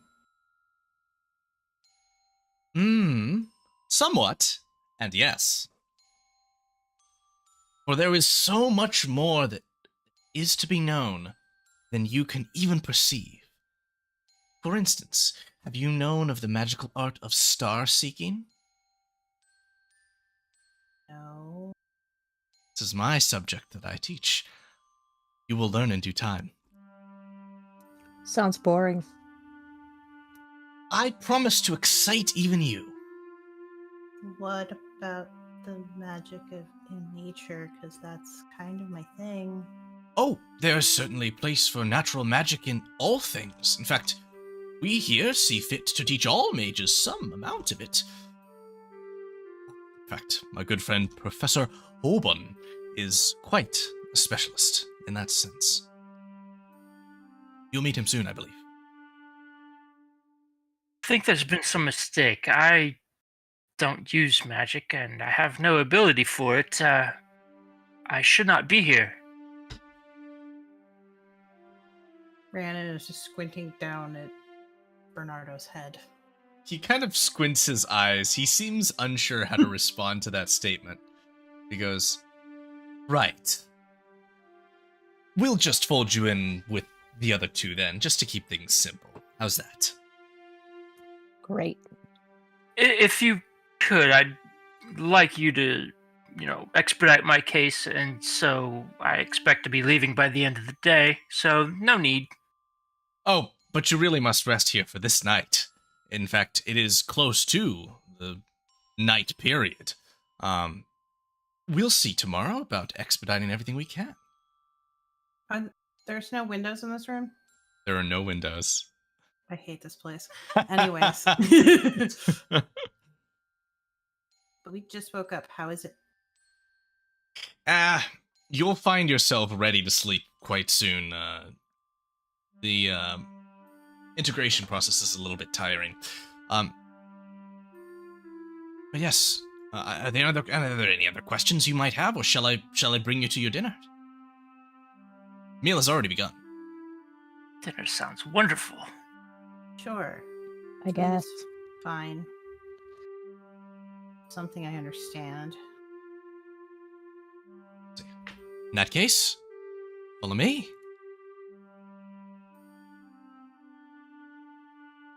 Once again, he's looking over the professor, seeing if he has any items on his person that are obvious. Oh, he seems to be decked out in really nice, just stylish stuff. And there's some like nice silver jewelry. He is a mark.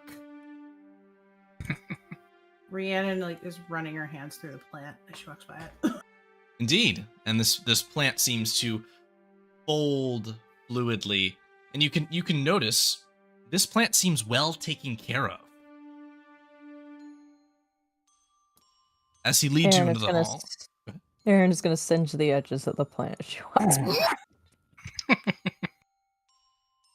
Cast Druidcraft to kind of make it feel better.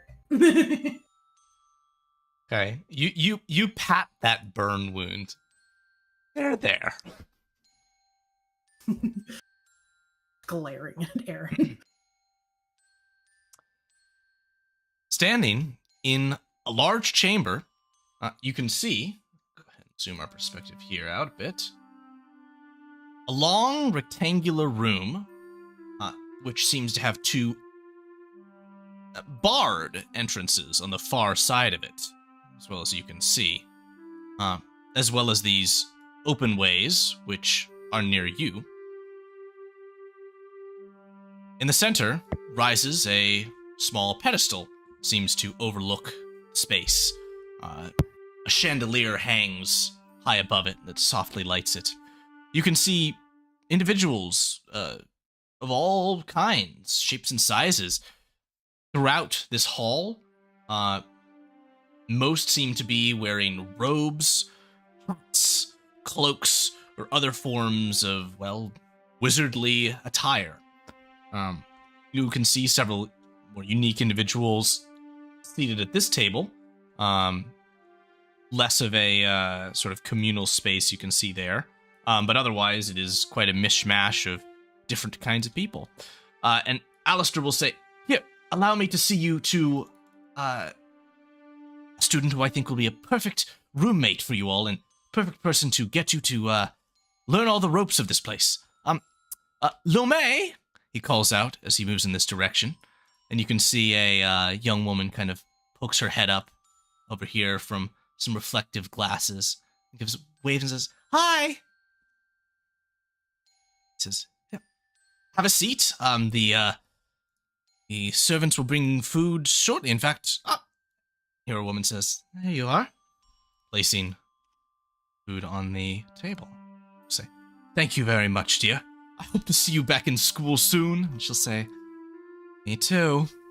Nod her head. Move away. This young woman just looks kind of perky and eyes wide to see you. Will you take seats at the table?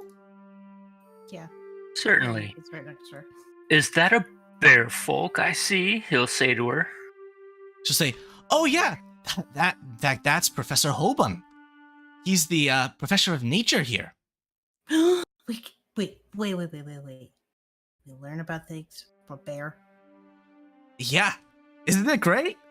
That's This is amazing. awesome. I'm still really confused as how I ended up in school. However, this is amazing. I expect him to teach you just the bare necessities. And That was Oh. terrible. she'll say, "Oh, he'll teach you more than Really? that." Professor will say, "I see things are already getting along well. Alas, I will leave you in the good care of LeMay for the night, and give a little bit more of a formal introduction to things in the morning. The clerical goblin will be by before you awake to leave you your class itinerary for the week. You'll find that outside of your room. LeMay will know where to direct you. And allow me, great Contropolis, to see to your special case." And he says, "And that's right. Enjoy your meal." As before you are placed plates of, some vegetable stew, some well-roasted meats, and some small pizza pies. Bernardo will enjoy a lot, vigorously, stuffing himself to the point where he could barely move. But during this time, he's going to remark that this room seems very familiar. Did you even Yeah. breathe as you ate that? No. I thought but I was the one raised in that middle of nowhere. I used to know how to eat like a person. a person? This is only the first dinner. There will be seconds, and then there's desserts. I'm not talking about the amount you ate. I'm talking about how quickly you ate it. Oh, I didn't even know you could literally inhale stew. it's a family trick. Don't worry about it. If you're not going to eat yours, I'll take yours as well. I just hold the fork at you menacingly. No. No need for violence, friend. LeMay will say, "You can have mine if you want." Oh, that's very generous of you. Thank you. And he'll take it and begin to just slurp it down. You know you don't have to indulge his weirdness, right? Oh, it's okay. Weirdness. Eat. You never know when the next one will come. Eating at like a normal pace. Yeah. Suit yourself. Flavor my food. Whatever. So If you eat slower, it fills you up better. Oh, no. So you misunderstand. We don't eat to be full. We eat to enjoy. The more you can eat, the more you enjoy. The flavor just keeps coming back. I don't expect you to understand, humans. I'm not human. Privileged noble. Points to the pointy ears. You're all the same. You're taller than me. It's all... Okay, whatever. I may be Rich. tall, but not human. "I might not be taller than you," LeMay says. "I'm pretty short," and she stands up. Still clearly taller than you, but Yeah. but So pretty He just short looks up. for a human. Okay, Miss People Pleaser, sit down. LeMay, was it? So you're supposed to be able to show us the ropes here. What exactly is here, and why are we here? Because the last thing I remember was, kind of being arrested for making plans. There are your names in the chat of the two characters you can. Oh, and I may be right to add the Great Contropolis to that list for documentation. She'll say, "Well, this is the Mage Tower. This is our home. I actually, I applied to come here. I'm near the end of my first level, and hopefully I'll be moving on to level 2 pretty soon. That's exciting. I hear that the second level has really cozy sheets. So it sounds like you all didn't come here by choice. That's unfortunate. I hope you're able to still fit in, though. I don't know. I'm from the woods. I was literally raised out in the middle of nowhere. I don't know what's happening. Oh, I the came into first city level will and be perfect for you then. Made plants, and now I'm in trouble. The first level's where the garden and the apiary are. I'm never leaving the garden. You can't sleep in there, but you can spend a day in there. Other than classes, of course. Is there anything I can burn? Oh, You stay away from the garden. there's a bunch of training dummies. They even magically conjure hay bales up on the 4th level. That's where the training area is. There's lots of burning that goes on there. Sounds like fun. It is. So some people want to be here, and some people are just put here because of reasons. That's right. Okay. It's like a very odd mix of people. Well, Maybe that's why Contropolis got whisked away. well, you see Didn't that? seem Did you like see the the people woman who person. brought us our food? Yeah. Yeah, she's a servant. So it didn't work out for her to be an apprentice. So she's sent down to work on the servants levels below. So wait, you don't do good at school, and then they make you work here forever, so you can't even leave. Well, it's not just not doing good. It's like doing bad things, like breaking the rules and stuff. Breaking the rules. The place that I got in trouble for making a flower. Oh, but the rules This are is really great. quite standard here. I mean, don't steal stuff. Don't hurt people. I mean, the weirdest one, of course, is don't try and escape. But I came here willingly. Why would I try and do that? Yeah. There's a The- rule not to escape. Door right up there, correct? Right What? past those bars? Oh, over there? Oh, yeah. Well, but you can't go through there. I mean, that's the front door. Well, it's okay. The professor said I'll be gone tomorrow morning anyways. I'm not concerned. Oh, It's just... You'll be disintegrated That- by the defensive runes. Disintegrated? That's right. That's why the bars are there, to protect us from the defenses inside. Only the animated armors can go in there. Have you actually seen something get disintegrated? No, but I heard that it happened 2 years before I came here. A group of students tried to get away, tried to get out the front door. They did a whole big distraction and big plan and everything. And 2 of them they went up to the door and they pushed on it, and then they turned to ash. I'm not trying that. That's upsetting. So let me I know. introduce you to a concept of probable versus possible. It's possible, yes. Not probable. In Ah. fact, Story even exists is kind of horrifying. why would they even spend all this money and clearly effort to teach you all magic just to incinerate you? That makes no economic sense whatsoever. I don't see how this place isn't bankrupt as it is. Mm. This is the same. This place is part of the same apparatus that got us arrested for using magic, because apparently that's bad. But now they're like, here, learn magic. Learn Bernardo- magic our way. That's what it is. Bernardo notes that she used the word apparatus. Heard it once. Little May will say, well, I mean, it's all about getting your license to use magic in the Virgin Empire. That's why I'm here. I came straight to the tower instead of dealing with any of the lower schools, also because my family couldn't afford any of them. But there's an application program. You're able to come here and you're given a lot of extra kind of certainties. It's very good. And hopefully, in I don't know,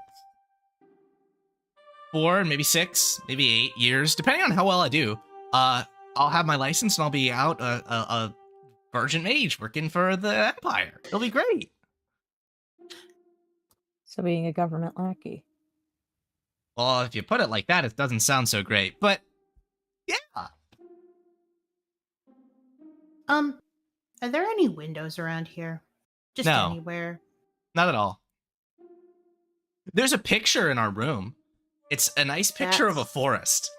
It's a painting. Not a forest. That's not a forest. That's the closest we have to a window. Why are there no windows? Ah, They- something to do with keeping people inside. And you don't find that to be an issue. It's just the way it is. No escaping, and they don't want us to know the time of day.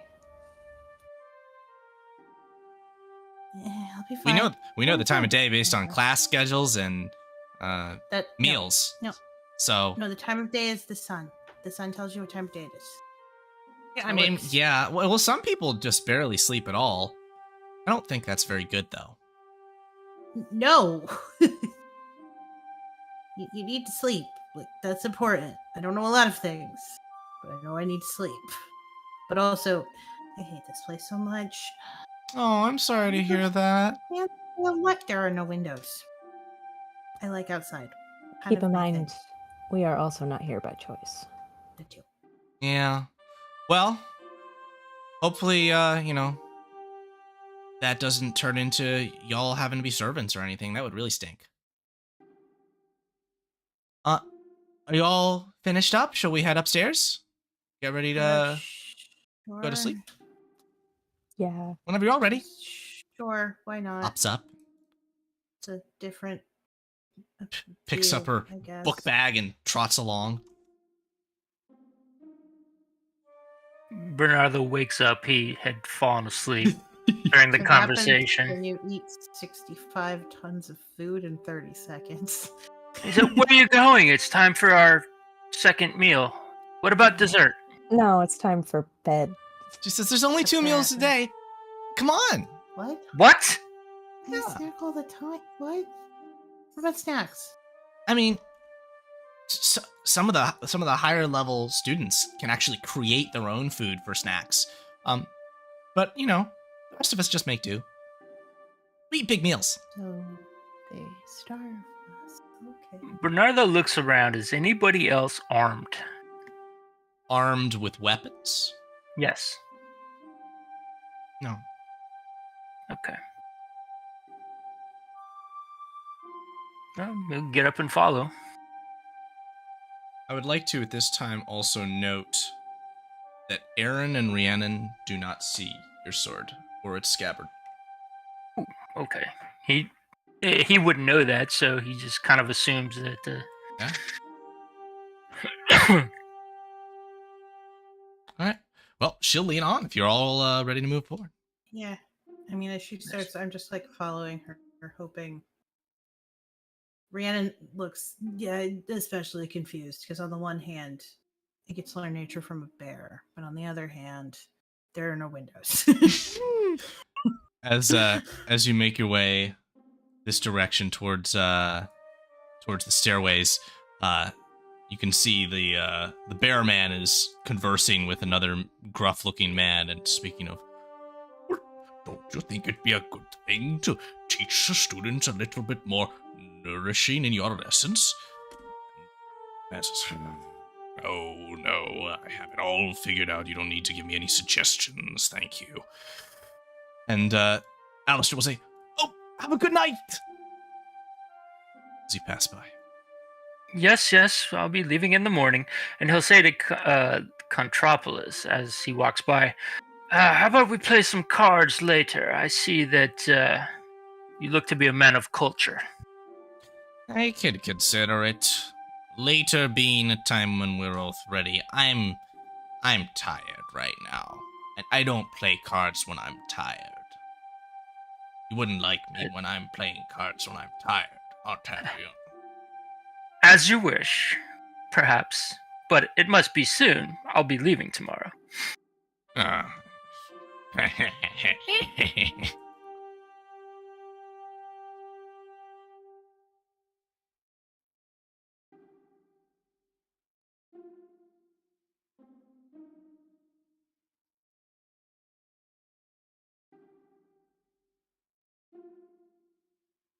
Following to bed. Fantastic. So, you find yourself ascending the stairs at. Whoop. And grab everybody. Let me get you again here. 3. There we go. at this point. Here we go. Sorry, delay there.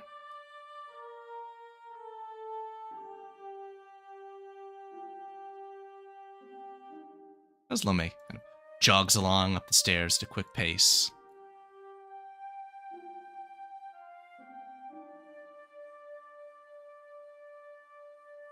Say, come on, this way.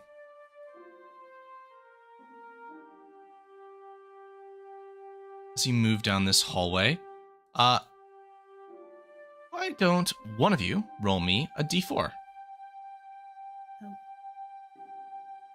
Got it. I'll do it. One. Oh, Oh, I'm the wrong person. we're the first door on the right. Okay. Here, she points to a bucket with scrolls stashed in it. She'll just kind of pull a couple of them out and say, oh. Put one in her bag. Okay. Says, and empty, and it says, this is our scroll depository. In the morning or before you get up, the logistics goblin, I like to call him, should drop off your itinerary for the week. Come on in then. Okay.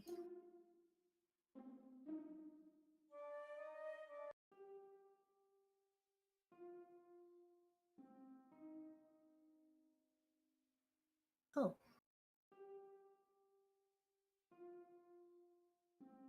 Oh, how dreadful. Say, welcome to home, or home within home. You know what I mean.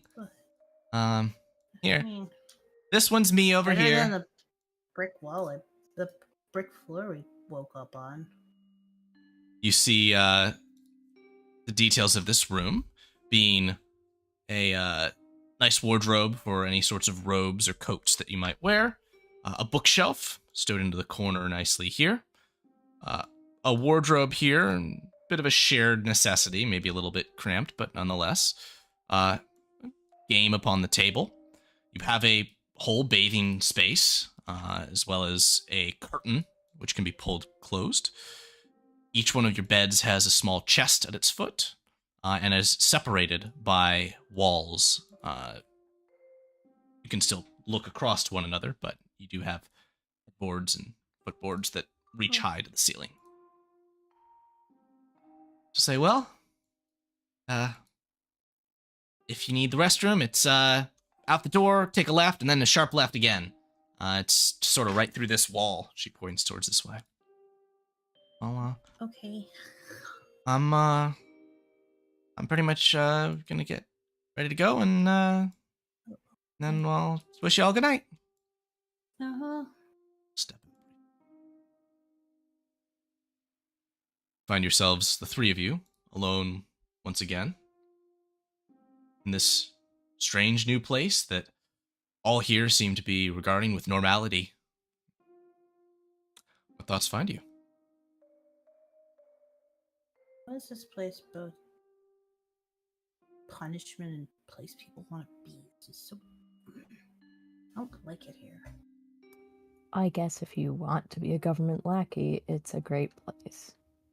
Just trying to find other people like me. I didn't realize what a city was gonna be. They're So not I take fun. it you both don't want to be here.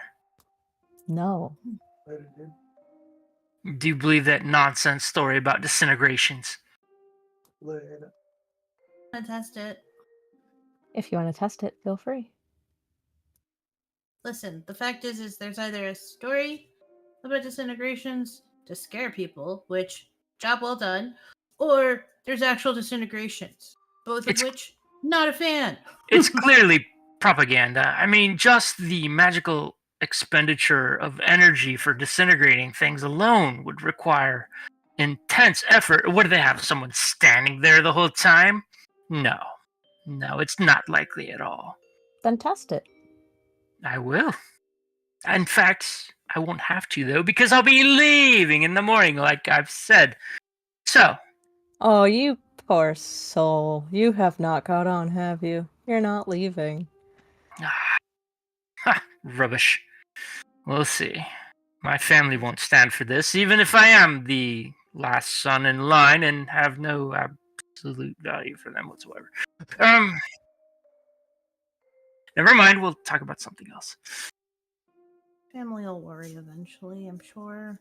Maybe. They don't even know what goes on in this city. They don't know that magic's illegal or whatever. I Wait, don't so have any family, so you're telling me your family is going to be joining you here soon? Is that what you're telling me? I doubt it. Can they do encouraged your me. kind of... Oh, yes. Hmm. But they were like, hey, you should go find other people like us that do it just a little different. It'll be fun. I was like, okay. And then I made a flower for a kid. Now I'm here. So they come and they do the same thing and they end up here too? That seems rather depressing, actually. At least I know people. Aaron, Although, you say you have no family. no, I was living on the streets. I was using message to communicate with one of my friends on the streets. That's how we communicate, so that the government doesn't hear us. And so how did they hear? They didn't. One of them witnessed me using the hand motion for it. I think with a good attorney, you can fight those. You know, the government's not always right. With how are we what supposed money? also, where are we supposed to find an attorney? We're stuck in here. I'm a street urchin. I don't have money. Oh, pity. But also, where's an attorney? Did you say what is an attorney? Well, also, but where? All Where? I'm seeing here are teachers and students and servants who used to be students. Well, once I get Apparently out, they're I people will. behind it. I will send one to the tower to communicate with you. You know, you have been good to me today.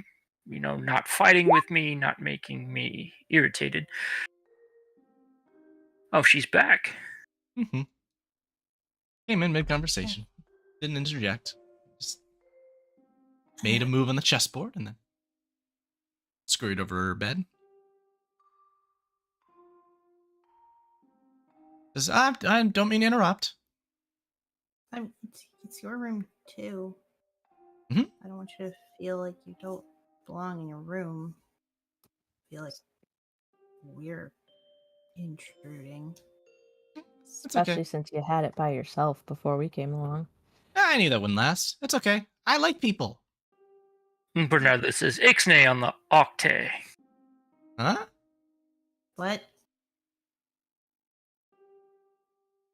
He just shakes his head.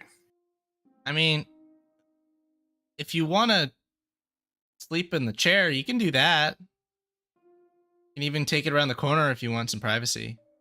But the bed's going to be more comfortable. I'm sure it is. When I'm ready. Thank you. I'm glad that you take such an interest in me falling asleep. And he'll okay. just pass out at the chessboard. Alrighty. Say okay. We'll use some cantrips to snuff the candles around and the torches. And she's probably put those out already. Is there anything else you all wish to do before resting for the No. night? Rihanna just pulls the covers over her head, hoping it's like, oh, if I don't see it, I'm not here. Bernardo wakes up like maybe an hour or two later and kind of just rests his hand on the hilt of his rapier and just thinks about what was said earlier. As you do, you hear a, we could get so much done tonight, but you really need to sleep. We'll do Yes. it tomorrow night. We'll have some fun. Okay. And he just kind of falls back asleep. Perfect. So, you all gain a long rest. I don't think any of you expended anything, so there's nothing particularly to restore. And thus, as you awake, you can hear Lo Mei kind of shuffling around probably before most of you, saying, don't want to miss breakfast whenever you're all ready to go. Rhiannon just like almost falls out of bed with the covers over her. I like breakfast. Wait a minute. What? Oh, right. It's 1 or 2 meals a day. Probably shouldn't miss it. That's right. Bernardo's already chewing on something he took from dinner. Throw the pile of blankets back on the bed. She points to that motion and says, here's a man who knows how to get it done. Looking around. Huh? Where? The only whatever. Alrighty. To breakfast then. Do breakfast. That's fancy. It won't let me walk through walls. That's a recent update after a funny thing happened. Somebody walked through the bathroom. Somebody did indeed walk through a wall. And then they became one with the wall. Oh, I don't think you meant to go that far, Paul. I know. It was an accident. You go into the great nothingness for a second. Yes, we don't talk about that.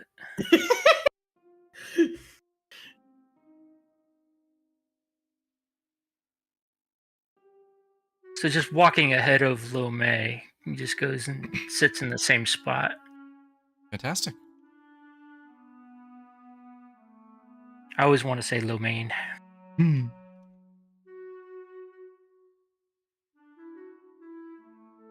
As you had stepped out this morning, I do presume that you picked up a set of scrolls that were in your scroll bucket. Yes. Now arriving at the table with food soon to be served, you can open up those scrolls and read their contents. And this is what you can read. Not sure how well this will make to chat, and I will put it in a journal entry as well, but I will just put it here right away so you can start reading.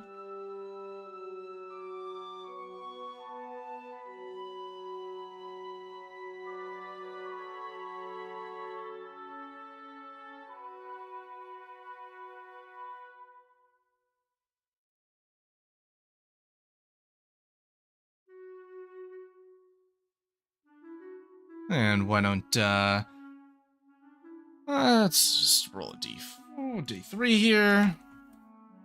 3. Paul, why don't you read that aloud for us, in case anybody is more listening than looking. Day 1, period 1, nature care. Day 1, period 2, dueling skills.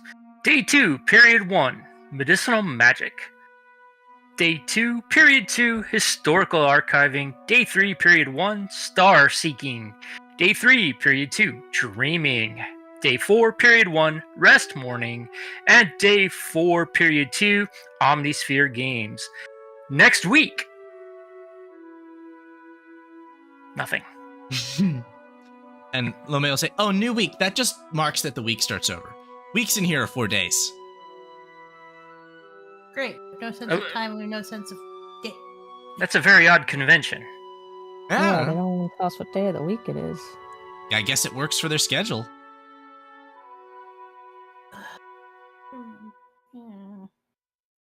And how long of a break in between period 1 and period 2? I mean, a beauty nap is definitely needed. Oh, you could probably get a beauty nap in. I'd say you get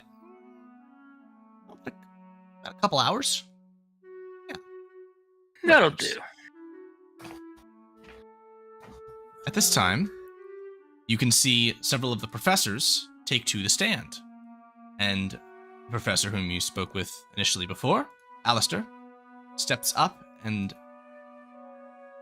taps his throat with his fingers and says, in a resonating voice, students of the Mage Tower, we have 4 new arrivals to welcome. May I introduce to you all our good new friends. Aaron, Bernardo, Ventropolis, and Rhiannon. I would ask that you all greet them and treat them with the graciousness that you all treat each other. They will be joining you in classes today. And so, good breakfast to you, and good day. Now, for a quick update from our dueling professor. This man steps forward and says, after the incident last week, we have decided, and this will only apply to a select few of you, that spells which have an area of effect larger than a 15-foot cone or a 10-foot sphere are only to be used within the Omnisphere. You may request a special practice lesson to me directly if you seek approval for such a thing. There should be no need for you to use such spells, at least until you are challenging your 5th or 6th level evaluations, unless you are in the Omnisphere Games. Those not participating shall meet no further accidents. That is all. Alistair will say, and thank you, Professor Grimbold. Have a good day, everyone. And they will return to what seems to be a professorial table. Lone Mate, what are the Omnisphere Games? Oh, the Omnisphere Games, those are really cool. So on the fifth floor, there's this big spherical thing in the middle of the room, and you can key to it. It's like a device that you wear on your neck, and then when you touch the sphere, it pulls you in and shrinks you down. And when you're tiny, all the harm you take is like dampened on you. So if you get like knocked out dead, you just get spat out like nothing ever happened. And so we have big like wizard duel competitions in there. It's really great. Uh-huh. I haven't taken part yet. I'm kind of waiting until I reach my 2nd level to try that out and to be on the novice team at that. I'm sure it's going to be awesome. So what level's the novice team? Well, so the teams are actually composed of people of multiple levels. So the novice team would have a 1st, a 2nd, a 3rd, and a 4th level student on either team. And then the intermediate team doesn't have a 1st level, but it has a 5th level. And then the advanced teams don't have 1st or 2nd levels at all, but they've got a 6th level, real elite up at the top. 6th level's pretty much the highest you can get in the tower. I mean, most of the professors are around 7th level, if they were to still be following level systems like the rest of us, you know. But, you know, then there's those who graduate and are, greater power out in the world doing well, what I want to be doing. Which is? Using my magical abilities that I was gifted with, for the betterment of the world and society, really. Okay. I mean, that's good. Okay. At this time,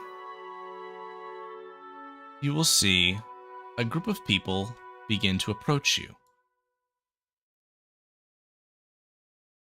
As a goblin, a lone goblin in this space, you generally have never seen goblins in civilized spaces, seems to walk by, sort of looking around and kind of going, counting on his finger, and then looking into a massive bag he has full of what appears to be multiple dozens of scrolls. He then moves on, but in his wake comes a group of 4, at the head of which is a tiefling woman that approaches your table.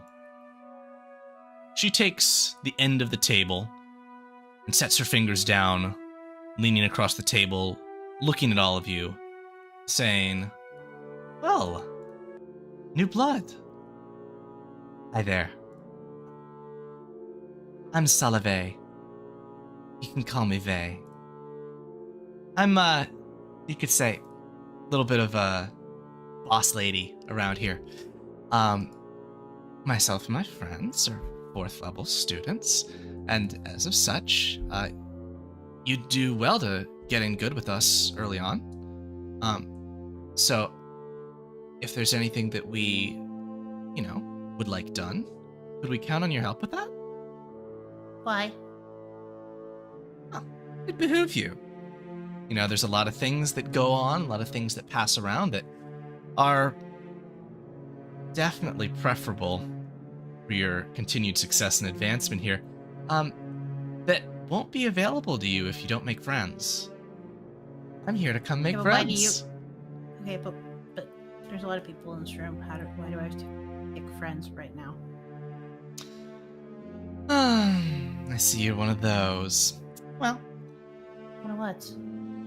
it's a simple question. Can I come to you if I need help? I don't really see why somebody who's been doing this longer than I have would need my help, but maybe? I doubt it.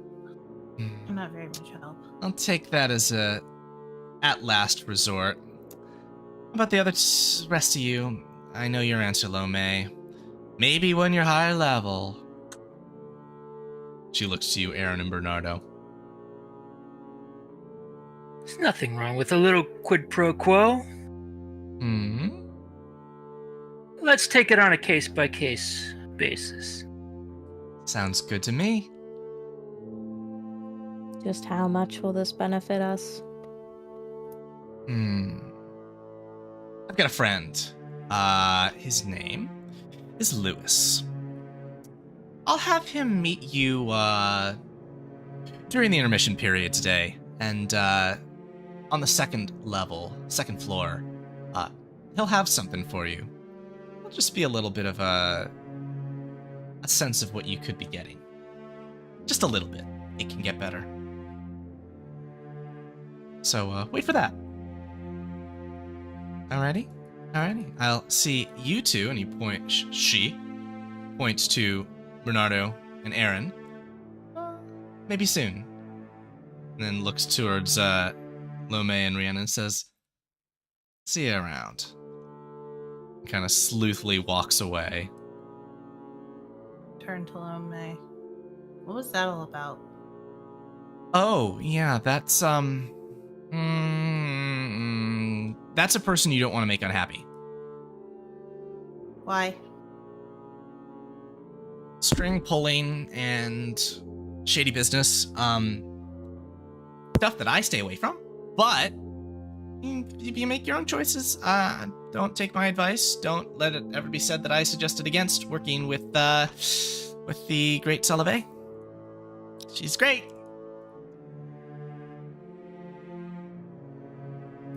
Basically one of those people that if you make them unhappy, they can make your time very difficult here to the point where they could probably get you to be a servant. But if you make them happy, then either you'll advance faster or nothing will happen. Does Lome look scared? Make an insight check.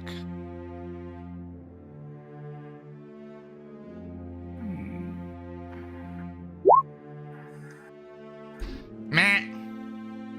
Okay. Best read. That's all you got. At this point, you see a different group of people that moves to approach you. Seem to be flanking around a bit of a different direction, but as they approach, you see what appears to be a somewhat mixed-blooded man. Seems to have a tinge of green in his skin, perhaps partially orcish.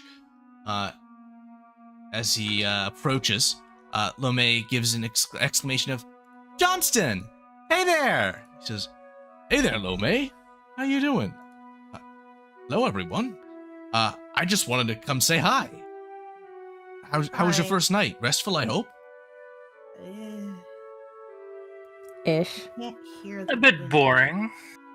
Can't hear outside. "Oh, that's too Really bad. hard to sleep. I do miss the time when I could hear the birds call in evenings and whistling in the morning, but alas, those are past. And I'm sorry if you found yourself bored. I would suggest that perhaps you attempt to look within and find the piece that sits there. Um, yeah, I just wanted to come by. I know it looks like Salave might have ruffled you up a bit, but wanted to give you a good impression that, not all of us here are as, as excitable as Lomé or as high key as Salave. So, just wanted to say hello. That's all. And if So you pleasant person. I like this. if you need anything, feel free to come to me. You'll find me spending a decent amount of time in the garden. Even though I'm up from the 3rd floor. So best to you all. There's a smile and a nod. Nope. Have a good day, Johnston. Buddy for Thank you, Rhiannon, considering he likes the garden. He seems also to not be threatening my time here, so yes. I just don't understand how they can have a garden without windows. Indoor garden with artificial lighting. Metropolis sits down next to you, Bernardo.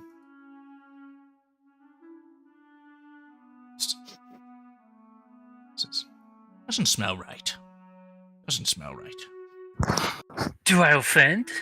Oh, not you. This place. Well, yeah, there's no outside. It's not just that. Something smells like ash. Which you can sniff. Why don't y'all make perception checks to see what you're picking up here?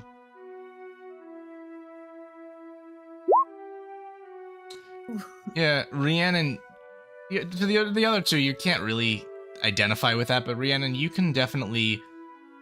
There's been something kind of discomforting about the general scent of this place, the ambient scent. You imagine you'll get used to it, but identifiably it does have sort of almost an after smell of like a fire that's been long quenched but is still crispy. Oh, yeah. I knew that smell. Huh. I mean, it's not a recent fire, but it definitely smells like there was one. I'm so used to the smell of fire, I didn't even notice it. Bernardo looks perplexed, thinking that Rhiannon's kind of lost her mind because he can't imagine that someone would be able to see or smell something that he can't. So he's like, "Are you okay?" Yeah, the smell's not right, so I know that it's there. I don't smell anything. Are you sure you didn't hit your head last night? I'm positive. I'm smelling that post-fire smell. Not during fire, but after. So he looks at Contropolis, looks at her, looks back at Contropolis, doesn't say anything. Metropolis says, I've been given some kind of a weird double, triple, quadruple, quintuple deal. Basically, since I slipped away from them so many times, I should simultaneously be a higher level student than all of you, and be a lower level servant than those we saw already. So I guess that equals out to me being stuck at your level. There. Aw, poor baby. How did you escape? Well, you see, the first time, created an illusion of myself, and then I, with some help from an associate, disguised myself as a guard, and then, when they weren't looking, I slipped out. From here?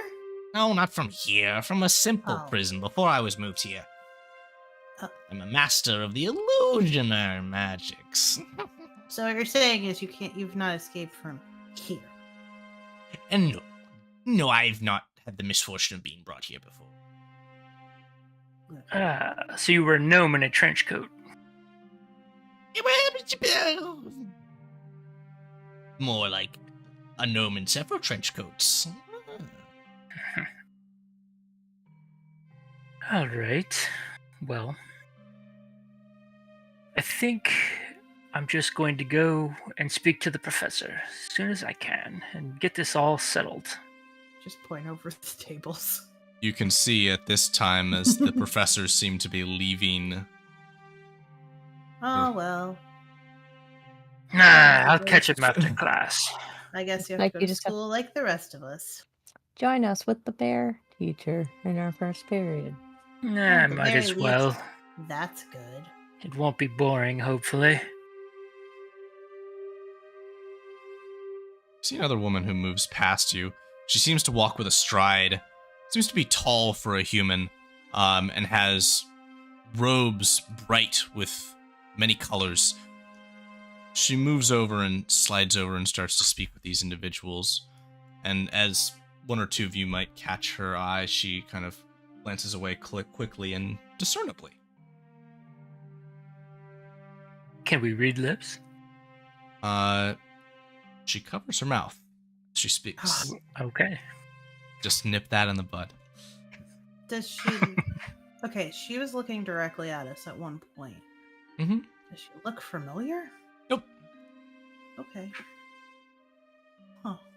But, I'm gonna ask Lemme, who is that? Lumia is standing and saying, "We do have to get going to our classes. The professor's moving off, means that we should probably get moving." But, Okay, well, I'll follow you, but you can tell me. I think her name's Alvina. She's a 6th level student. She's pretty serious.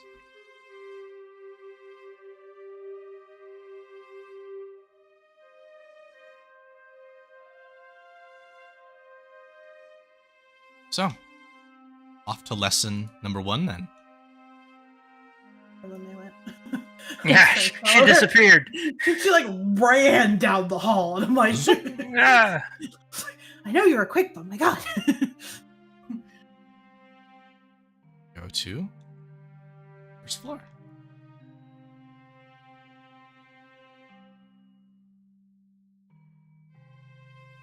Reading the detail on your sheet, you will see that you are to be sent to floor 1, room L. And Lomé will say, that means large room. See, A and B are the 2 small rooms, and then there's the large room. That. Why not just make it? See, I don't know. that makes things more confusing.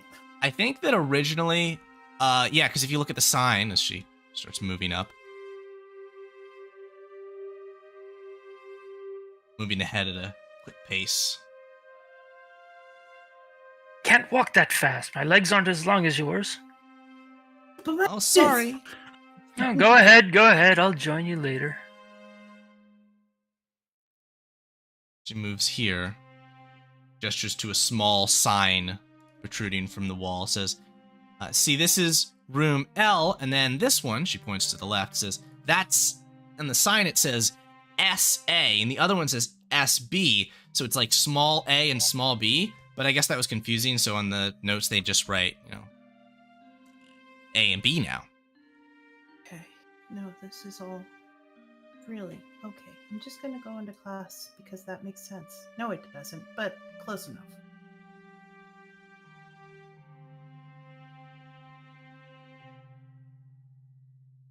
Where will you be taking seats? Actually, wait. This is the nature class. Yeah.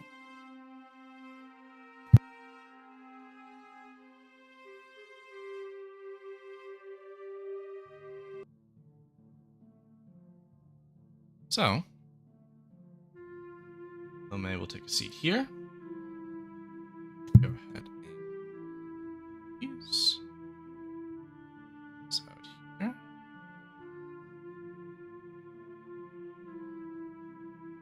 You will see, standing by the desk and getting his things in order, is the nigh on 8-foot tall bear man. Spectacles and all. Robes flowing and well tailored, but with distinct leafy patterns to them. Other students will be arriving and taking places in the room. Let's just make sure we don't have any overlap here. Let's go ahead and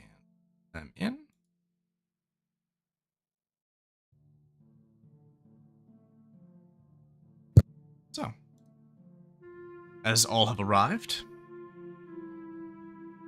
the bear man will step up. Say, "Greetings, students. I'm Professor Holben. I will be your instructor for nature lessons while you are here. I see we have some new students, and I would like to welcome you to my class. Today, we will be doing a little bit of curricular learning, and then we'll be going into the greenhouse. Today, we will be working with some of the bees in the apiary. It will be quite delightful, I believe. So, first and foremost, I would like to teach you a nature spell. So, and the professor will now begin detailing the finer points of the, see where we have it here, the animal friendship spell, which you can all now add to your sheet independent of class. And that spell will always be prepared and not count against your other prepared spells. Oh, it's always prepared? Sweet. Yeah. Nope. This You said animal friendship? Animal friendship. Sweet. Update some things here. So there are. I didn't change my spells.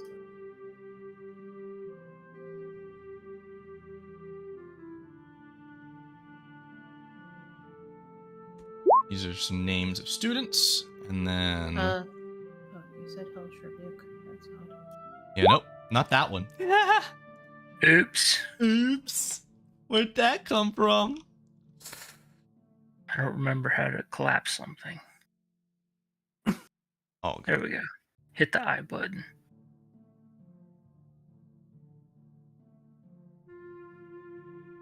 Alrighty. So, as this lesson goes on, are there any under the table interactions any of you want to have, or are you just going to attentively listen? While still learning everything, Bernardo is looking at Johnston and the other students, not Contropolis, because he's already sized him up. Contropolis is sleeping. Of course he is. Alright. And you were just looking to see what they're doing? Is anyone not paying attention? I would say that this student here seems to be, based on some markings that seem to be yellowish in color, perhaps a little bit more advanced than others in the class, is definitely sort of zoned out a bit, and you can see kind of wipes their brow once or twice, and just kind of seems to be tapping a quill idly on parchment. Was that one of the people with Vey? No, not in particular. Okay. But similar level of probably being ahead of this course, but still got to be here. So I'll take that as no super wacky, wild, crazy things, which is not a bad thing. And at that, the professor will say, "With all that boring stuff out of the way, let's get to something more exciting. Would you all follow me, please?" Rhiannon basically leaps out of her seat to follow him.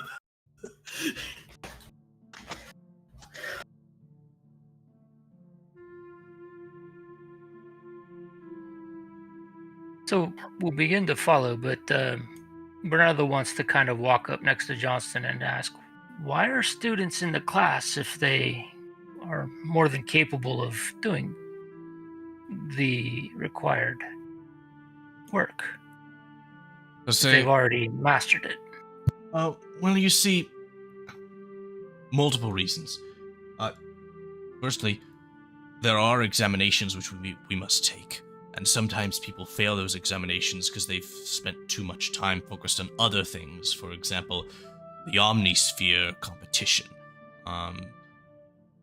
Blazing off some classes, getting in little bits of trouble, and so sometimes students have to sort of make up for things by attending these lower level classes. It's a lesser form of punishment compared with servitude. See, thank you.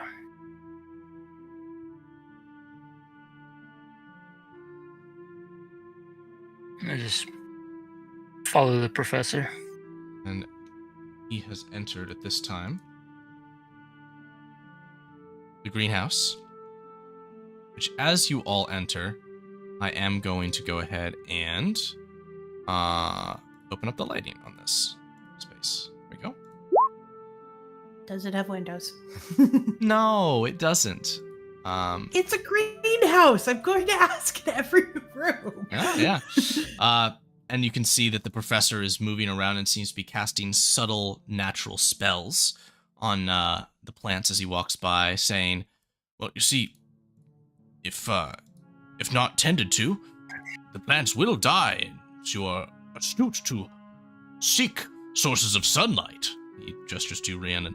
Well, this is where someone like me comes in.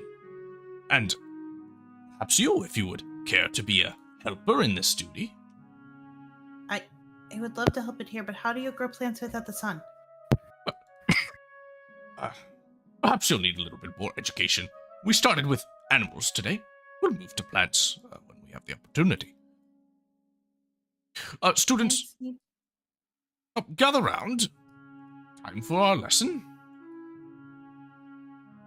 As I said, today we'll be working with bees. You can hear a buzzing sound coming from these beehives that are stored within these large sort of house-like structures. But you can see honeycombs within. He'll say, today, we are going to be using that new spell you've learned to help to guide a bee through a maze of flowers. This will not be, this will be difficult to an extent, and this will not necessarily be simple, as after all, it is, it's a challenge. And it's made more a challenge by this, and he holds his hands and magic exudes from them as a spectral raccoon appears in his hands. He says, you see, once you've gotten started with guiding the bee, I'll put this little fellow down and he'll chase the bee around. And if he catches the bee, then, well, you've got to start over. Sound good? Interesting. Right. Well, let's have the new students start. So that is, I believe, that the three of you, just to you three. So, in whatever order you see fit, you could use your animal friendship spell to compel the bee, one of the bees from the hive, to come to the flowers in the center of the maze, and then you can try and guide it back to this little hive, this little beehive within the maze. Are there any rules? Not particularly. You just need to guide the bee. All right. So, you should all have ability to control this lovely little guy. Honey Nut Cheerios. Love him. He's my new best friend. Whenever you are ready, or if you want to designate someone, if you want to work as a team to decide how you want to move, you're going to have the standard 30 feet of movement allotted.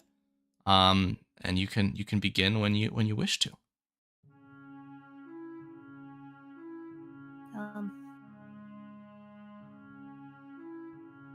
All right, so this is a real bee, though, right? Yeah. It's a real And bee, not a real raccoon. Okay. All right. So Bernardo's trying to calculate if I enclose the bee with Armor of Agathis, not only would it protect the bee, but it would eliminate the raccoon, solving the entire problem at once. I could just tell the bee the raccoon isn't real. Professor, oh, that unfortunately is not part of the exercise. See, I need you to guide the bee. But I already know how to talk to them. There's no rules. I can already speak with them, with animals. That is not this kind of test. So... But use your magic if you wish. It won't affect my illusion. Okay, but okay. I mean, like, I can literally just tell the bee it's not real. I can just speak with animals. It's a thing. I've done it before. The bee seems confused. I'm sorry, Bee. It's okay.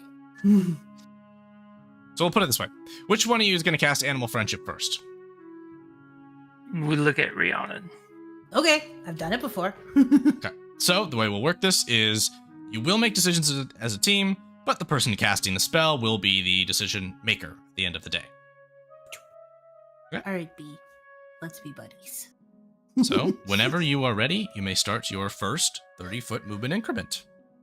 All right. Well, seeing as how I can't see much of anything, let's just move him a little forward. Hold on. I'm not seeing anything a little forward. Okay, I'm really confused. So, is this the direction I'm supposed to start the maze? Okay. Yeah, Yeah. you have to move past the wall. Okay, fine. Alright. Alrighty. So, which direction do we want to go in from there? That's 10. We can get either to this spot or this spot. Go to the Right? Everybody go with right? Okay. We're going to the right. And that's 30. Oh, you see, the professor will say, I went to the wrong direction. I'm so sorry. My you're on brain one is- side of it, and you're on the other side of it. So you said right, and it was right for you, but it was right for her. And you see, Ever have one of those days when your coffee hasn't kicked in?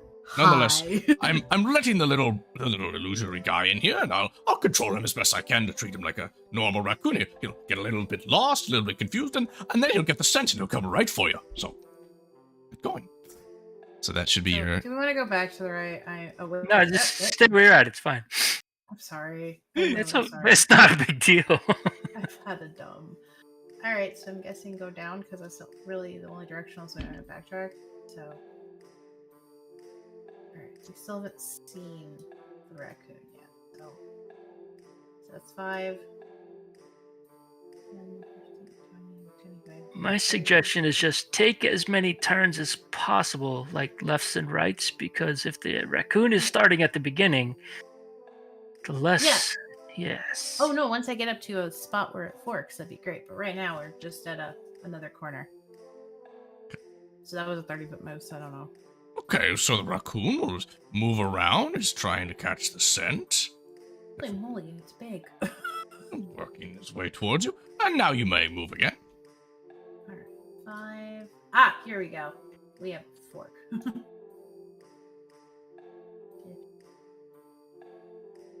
1, 25, 30.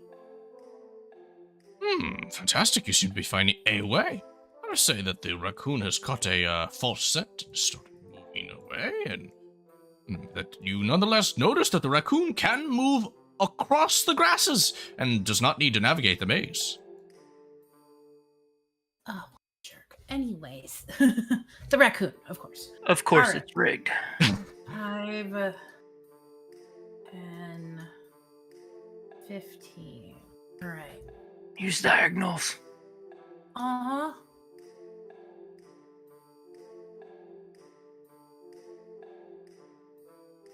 Alright. I've moved my 30. Right? Can the bee dash? The bee cannot dash. Well, the Well, that raccoon dashed seems my to hopes. have started to get some kind of a scent. It's going to start slowly moving in your direction now. Go ahead, move again. 10, 15, 20, 25, 30. Ah. Very good. The path continues, and the raccoon continues a little bit faster towards you. Go ahead. Oh, goodness. 5, 10, 15, 20, 25, 30. He's getting faster. He's getting closer. He seems to have a scent on where you might be. Bee, do you see what I did there? Go ahead. 10, 15, 20, 25, 30. He's climbing over the grasses. Yeah, Go ahead. 5, 10, 15, 25, 30. I hate Oh, the raccoon seems to have gotten his foot stuck a little bit. He'll be a little slower right now. Okay, I'm having trouble with my mouse suddenly. Oh, that's fine. 5, 10, 15, 20, 25, 30. Oh, he's back on the chase. Here he comes. Okay. 5, 10, 15, 20, 25, 30. Path diverges as your chaser gets ever closer.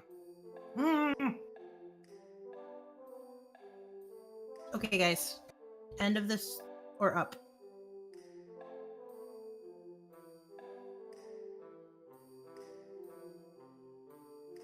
Yes. Anything? Bueller.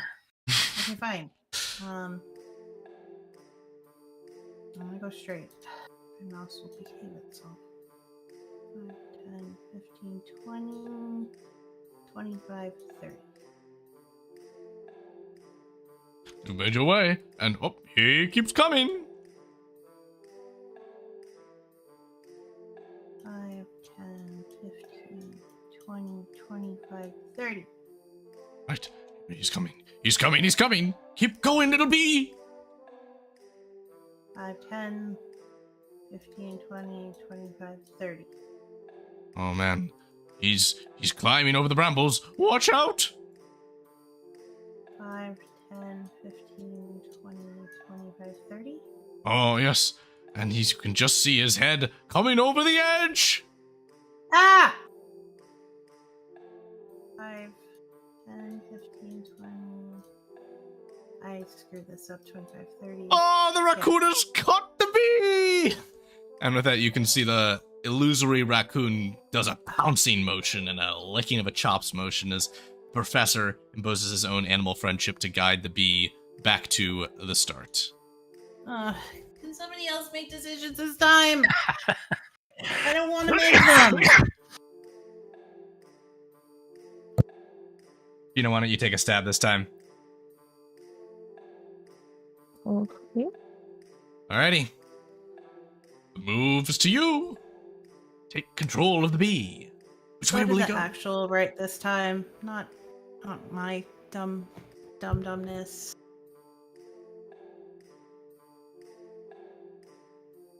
Alright, that is...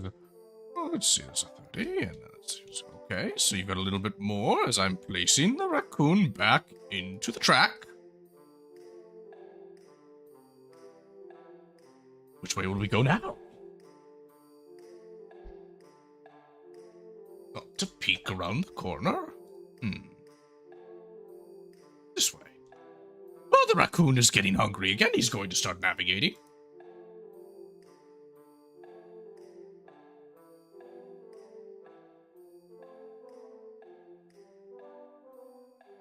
What's this? Into a corner she goes. But here comes the big furry beast on its way.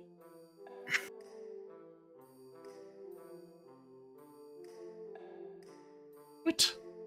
You can see him. That's not good. Where will you go now? To there, to there. Uh-oh. Is there any escape from the vile beast? He's not a vile beast. He's a big, cute, bee-loving illusion. Down the path goes the bee before... Oh no! It is upon you! Oh, unfortunately, it doesn't seem like that was the way either. Your turn, Bernardo. Maybe you can actually go somewhere. I think the left is actually the correct starting point. But So from that's there, 30.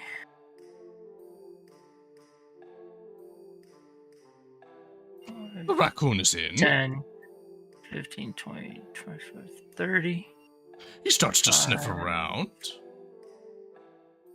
5, 10, 15, 20, 25, 30.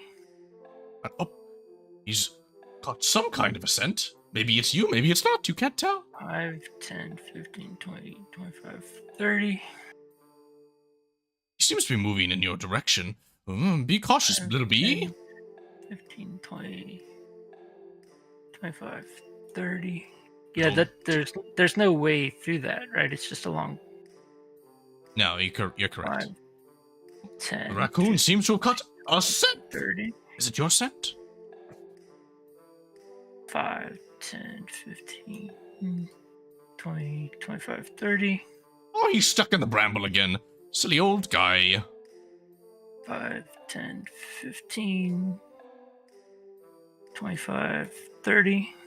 I'd say go up here Here this time comes. because I went straight the last 5, time. 10, 15, 20. Now there's no I can't tell if it can go north or south on the east or west end. Is that by design? You can see a little peak on the east end, but on the Goes west end north. it doesn't seem to. It seems to go down here. That goes south. There seems to be just these two paths. Boop and boop. 30. The raccoon's coming. Here he comes. 5, 10, 15, 20, 25, 30. Is Uh-oh. that the end? That's not the end, but that is an end. You seem to be stuck. And, oh, he may be right on top of you. 5, 10, 15, 20, 30. 5, Oh, Just down. he comes. Might loop around. 10, 15. There's only really one way to go. Yeah, Yeah. He's climbing over the grasses. 5, 10, 15, 20. Oh, that was a wall. That would put you here. Okay. Yeah, let me go through. oh, All right. Well, then, right to the end. Boop. Oh, you made it! And the raccoon didn't catch you. Well done! You have guided the bee to safety admirably. That was not entirely me. My companions showed the way not to go. Indeed. Now, I will leave you with a little bit of homework. Now, this should be simple enough, as it is going to be educational of a cantrip spell. The spell, which you'll be able to do 4 hours of work in downtime to permanently learn the Druidcraft cantrip. he starts teaching it, and I just start doing it. See, we have a natural. Very good. Well, with that, Unnatural, my mom told me that. you are all fantastic learners. Class is adjourned.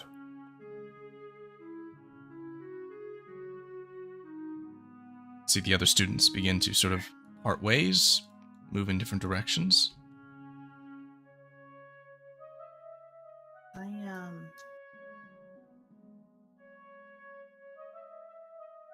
Do you want to talk to your professor there? We'll give you some time. Yeah, I actually do want to speak to him. Professor?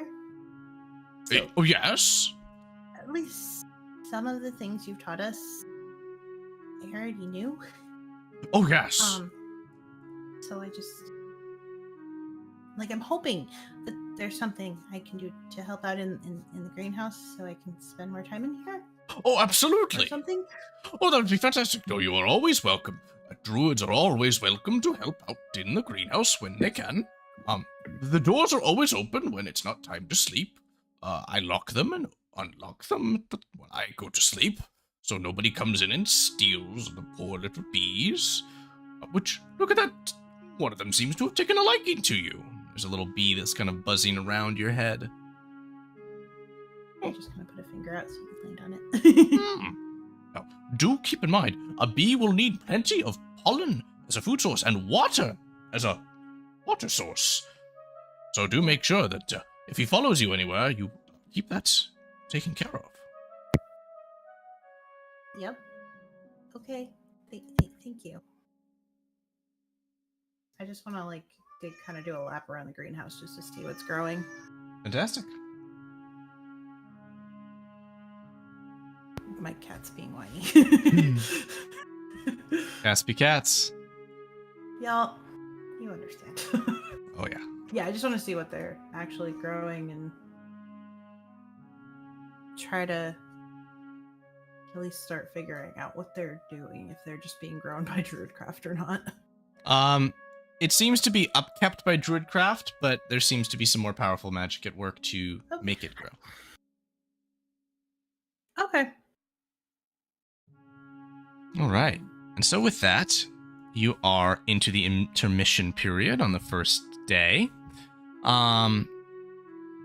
You have a couple of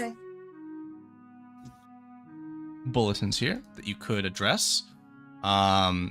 You had the instruction to meet a second level student on floor 2 during the intermission, as was relayed by Salave. Mentioned Lewis. If you wish to follow up on that, there may be boon. Yep. And as you are stretching your legs, Bernardo, you hear a familiar voice come and say, Bernie, you got some free time now? He just thinks to himself, it would appear so. We go exploring? Yes. What did you have in mind? Let's see some more of the tower. If I smell anything, I'll let you know. Well, we're heading up to the second level. That's a good start to me. And I'm guessing this stairs up is over here. That's correct. He just kind of looks back and sees if Rhiannon and Aaron are following and keeps walking. I'm just going to kind of eventually leave the greenhouse.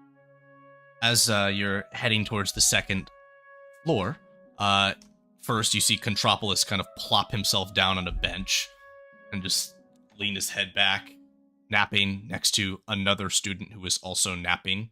And Lome will wave to you and say, I'm going to head back to our room and do some work on that Druidcraft cantrip. That's one of the ones that I still need. See you later at dueling lessons. She runs off. Okay. Oh, I guess I should catch up with people. Scurry down the hall. Try and catch up with those people I came with. Pushing ahead.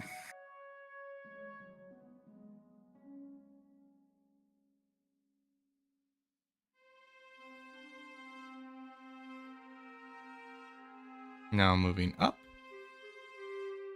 Find yourself, for the first time, on the second floor. Here.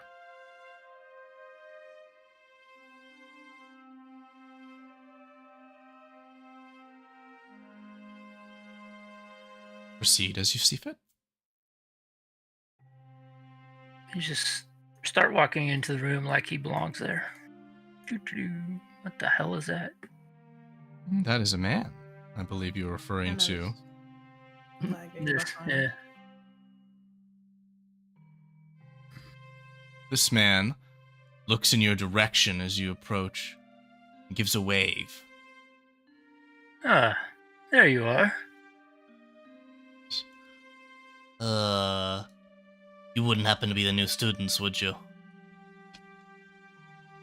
Yeah. Yes, and you should probably see a doctor about that. There's clearly something wrong with your nasal passage. Nah, it's alright. It's just a build-up. It'll pay off in the end. Here you go. This is, He pulls 3 satchels out from his pack, which he hands, or offers one to each of you. Says, this is a starting sample as directed by Salave. I think you'll find it quite enlightening and useful. And what will this cost? Oh, this one's on us. With no obligation attached? Well, it's a starter, so you gotta get an idea of what's good for you if you help out. Just gonna look over to the left and see if that guy's watching us. This one over here. He is in fact walking. He's just like kind of moving on with his life. So, Okay. No. So Bernardo will look at Aaron and Rhiannon and kind of let them choose first. Are they all the same? They seem to be identical. No, Aaron's he's gonna grab- asking Lewis. Are they all the same thing? Yeah, it's all the same. It's a good stuff. Okay. Aaron's gonna grab one and then look inside it. As you catch a little bit of a whiff, it smells kind of almost metallic. Definitely a mineral scent. And looking inside, you can see finely ground, green, subtly reflective dust. What is this? There's Vergent crystal dust. Just inhale it. It'll be good.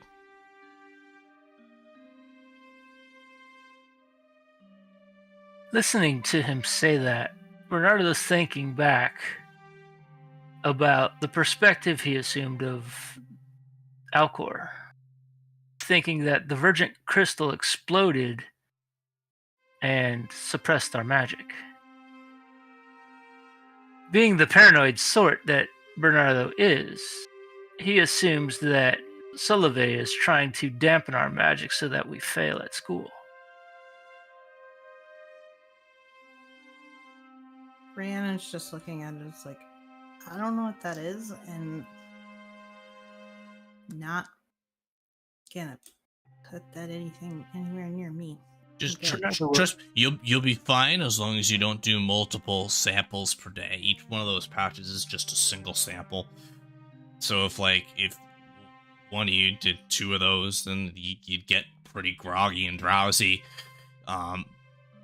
It'd be a big up to you. You'd not only feel great and find your magical abilities actually like permanently flowing better, but for a little time, you'd be more proficient, more effective.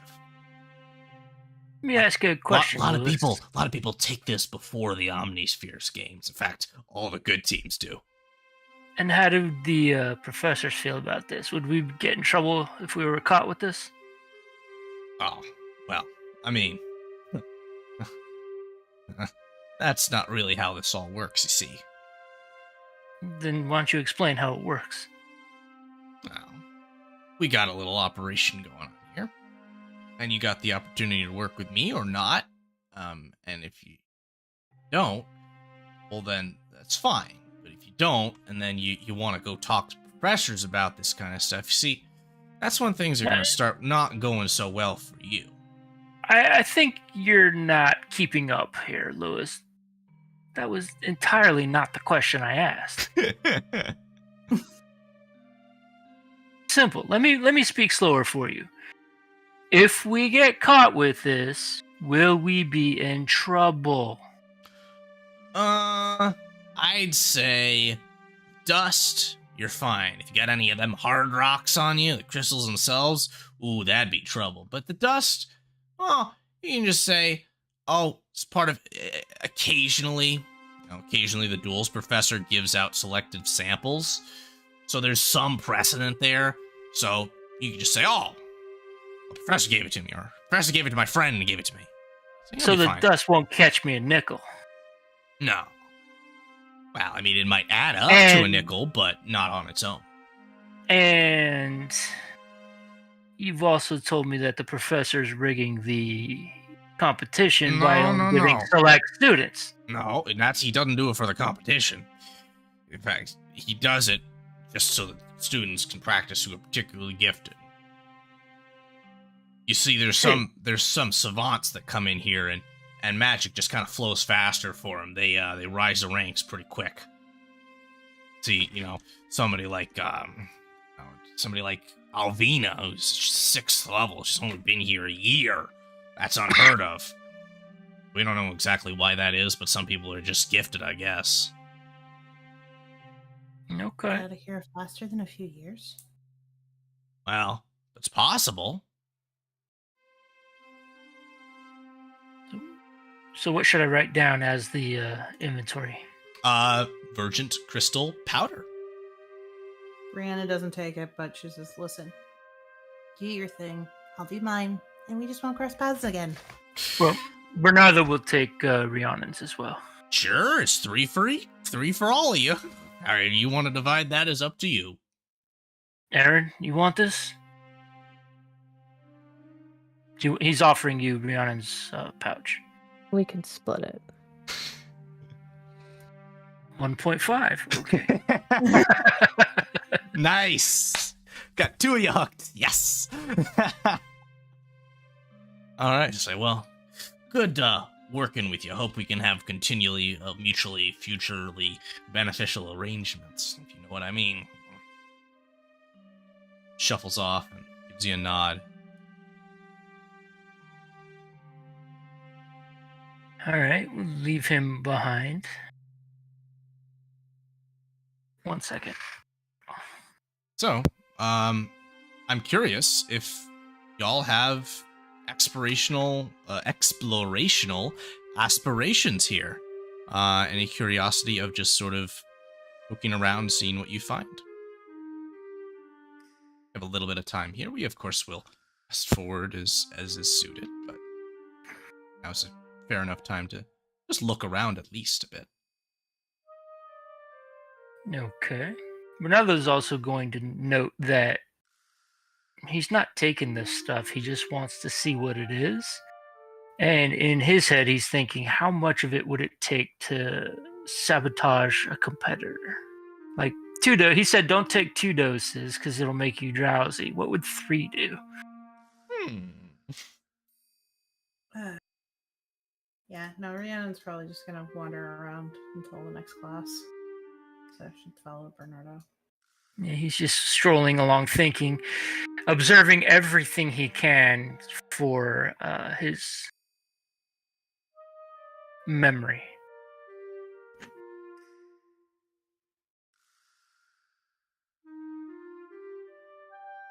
Is this a dead end down here? It is. Gonna take a look for like any kind of secret passage or anything. An investigation check.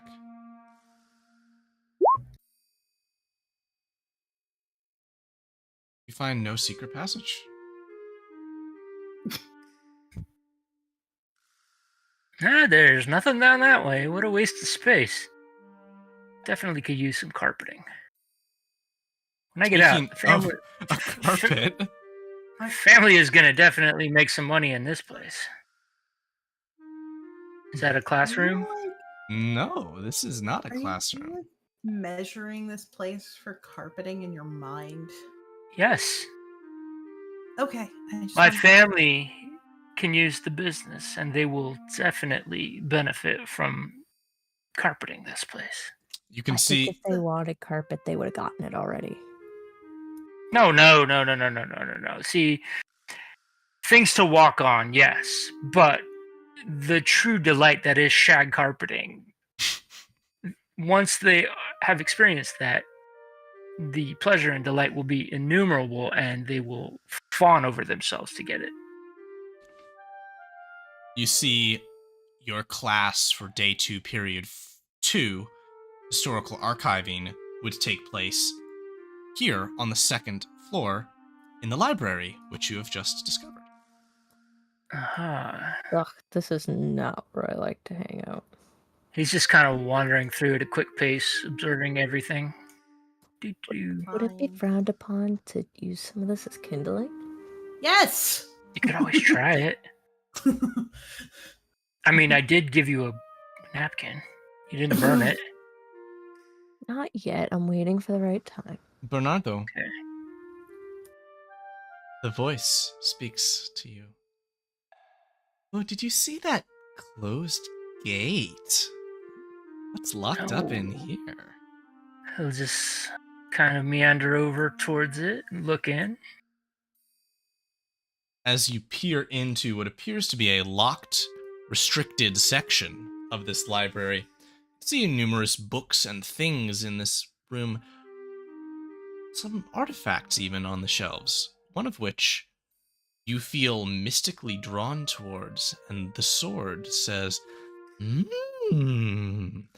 see one of my stones.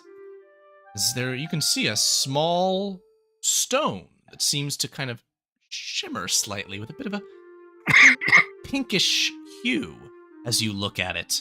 It is sitting on the shelf right here. And Okay. the blade will say, this is one of the things that we've come here to obtain, one of my Io stones.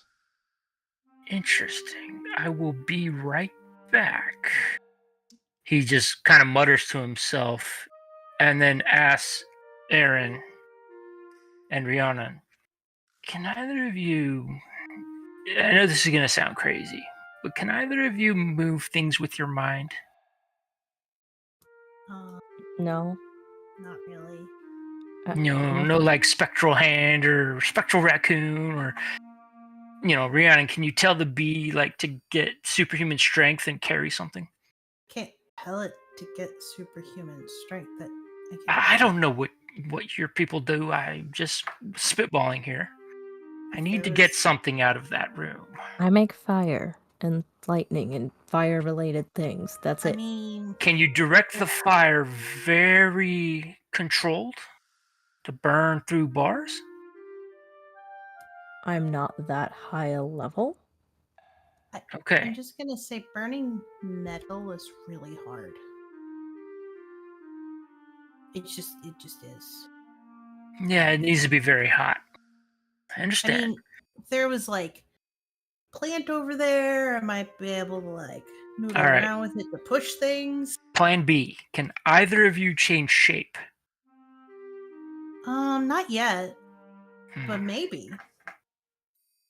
I know that like other druids can. He's just listening to a whole lot of disappointment at this point.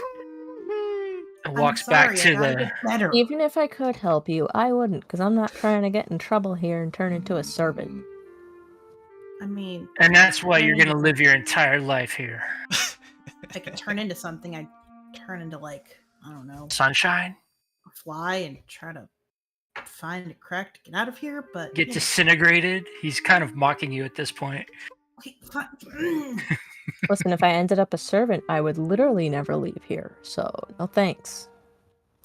So he's looking, and he hasn't even tried it, but he just kind of concentrates a little bit and thinks to himself, it's probably magical. Let me go back one more time. And he goes, can either of you sense the presence of magic? You give me that look. In the morning. He looks at Aaron. You give me that look. Is that a yes? I think you can. Yes. Yes. There's Hopeful. magic all over the place in this tower, considering there's magic students. I understand. I just need to know if those bars in particular have any magic associated with them or that general vicinity. Tomorrow I can tell you. What's that? Arcana Tomorrow? If you wait until tomorrow, I can tell you. I understand, but things are of an urgent nature. Just like you're not going to be here today? Yes, the day is young. Arcana Halfway check, over. maybe? So, would an Arcana check work? You'd certainly try. Aaron? Yeah, no, I cannot tell if those are magic or not. I'm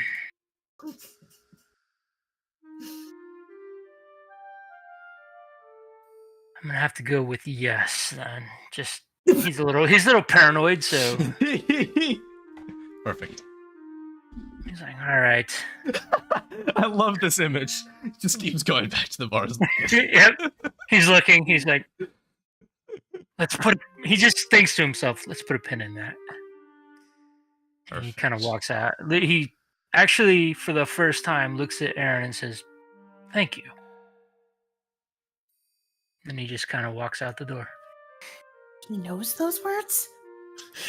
Apparently, but I'm not sure what he's thanking me for.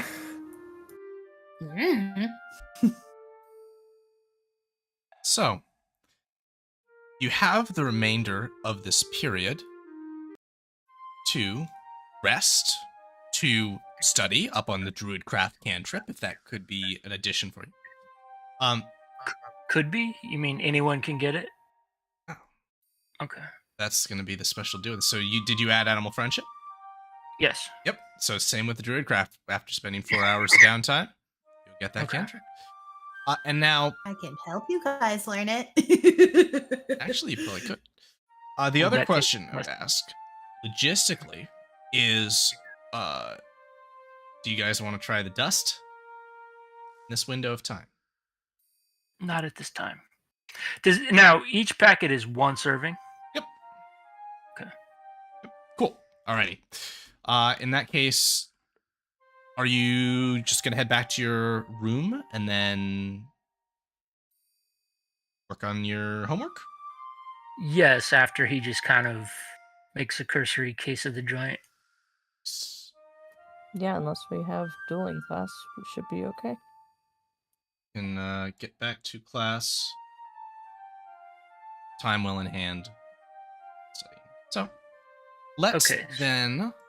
I will expedite us to what I'm actually going to go ahead and do, for the sake of brevity, is to group us up, and I'm going to pull us along here, and I'm going to take us right to here.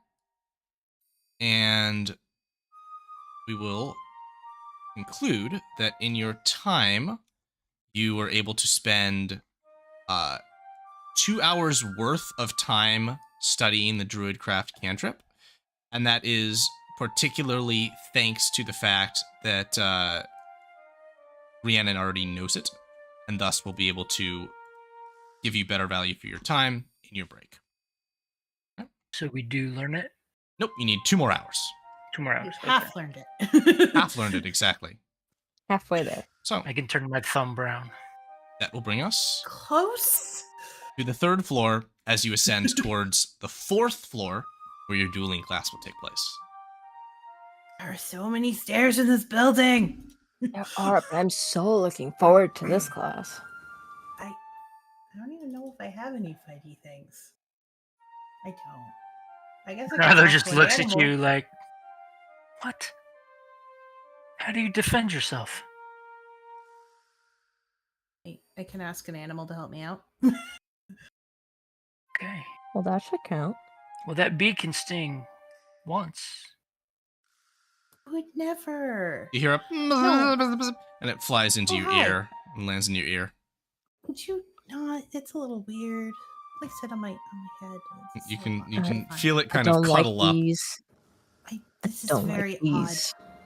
It's a precursor for dementia. Bees are? No, the buzzing. No, bees are just a precursor for dementia now. Well, that These too. are dementia. Well, Fan I'm of bees, probably going keep it over there. It's fine. Apparently, that lives in my ear. This is a very odd feeling. I don't like this in my life, but we'll deal.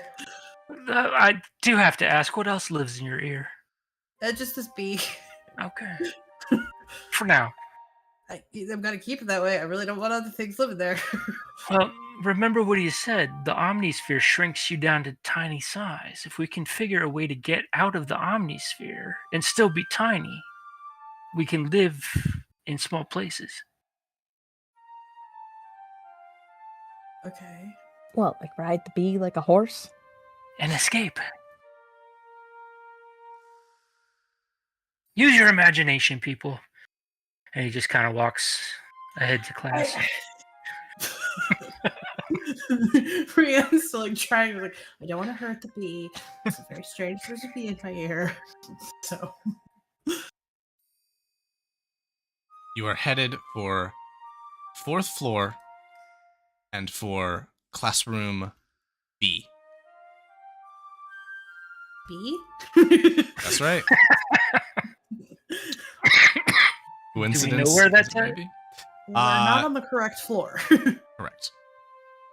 You need to go up one more.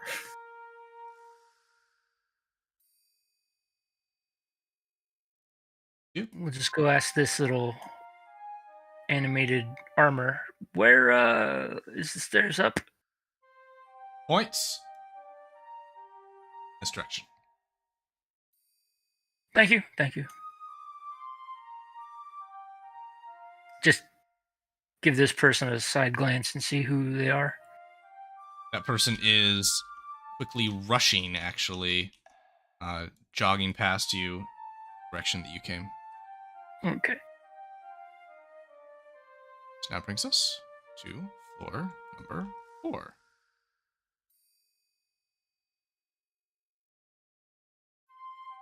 Okay, if I were classroom B, where would I be? In a small space. Well, yeah. I mean, you asked the question. I did ask the question. So, a sign. What does that one say? That is classroom A. So is this classroom B? Nope, that's classroom L. L. Okay, which means classroom B is this one. That is indeed correct. Allow me to open the door.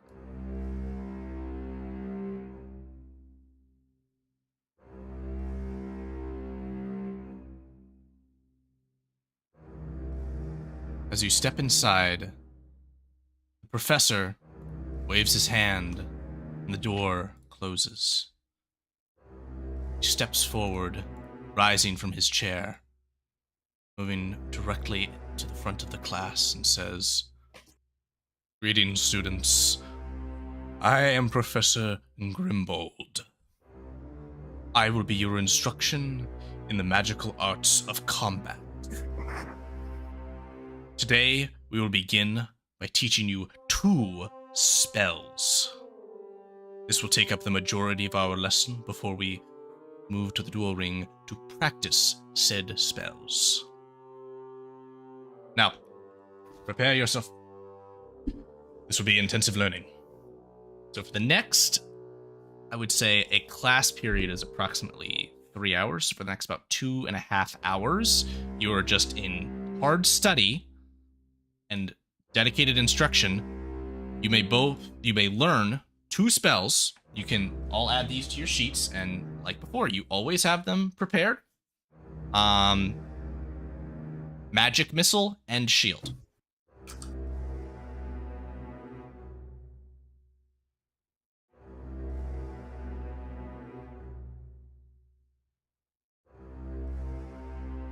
So I hope you all have at least 2 of your spells remaining today. Oh, I guess some of them may have been expended. Alright, we'll have to make this more limited. I hope you all at least have 1 spell slot remaining.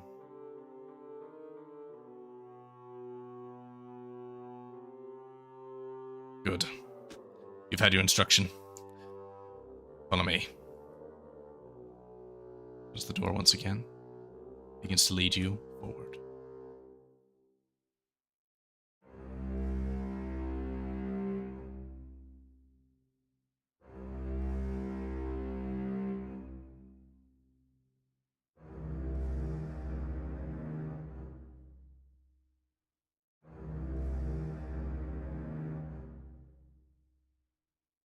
Grimbold steps into this space.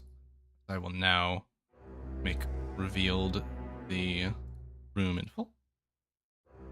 You can see a room within which there are several training dummies.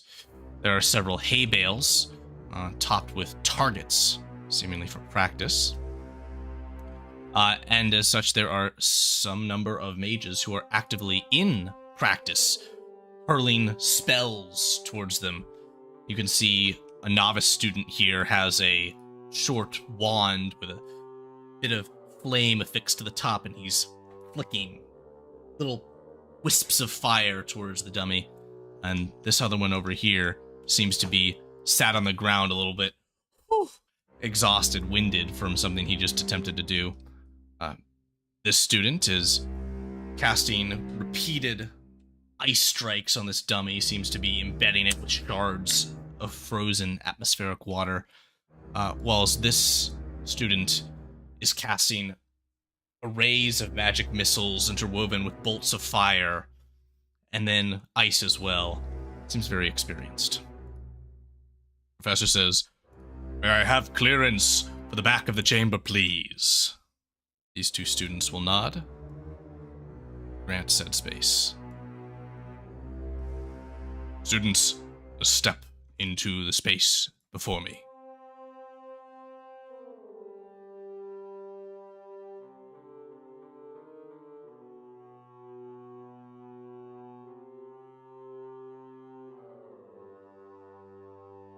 Now, please pair off. Contropolis just kind of looks up at Lome and says, takes her wrist, and she kind of gives a,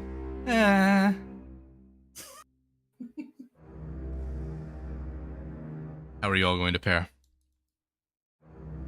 There is this one apprentice who is in your class. Bernardo will go over to said apprentice. He said, "You with me." Yes, you and Nyan. And Grumbold will say, "Well, in that case, Bernardo, why do you not begin us? You and what's your name?" Cedric. Cedric, sir. Cedric and Bernardo. Step at a distance of 30 feet from one another. Cross from each other. Here and here. The student will step back. Further, Bernardo, he says. Now, you both have learned the necessary spells. So at this time, you are to practice their unique interaction. But this is the fundamentals of mage dueling. A magic missile will always strike unless a shield prevents it from striking. A shield may deflect other things, but it will always deflect a magic missile. Bernardo, you seem the more upfront of the pair of you. I would ask that you begin by casting magic missile upon Cedric.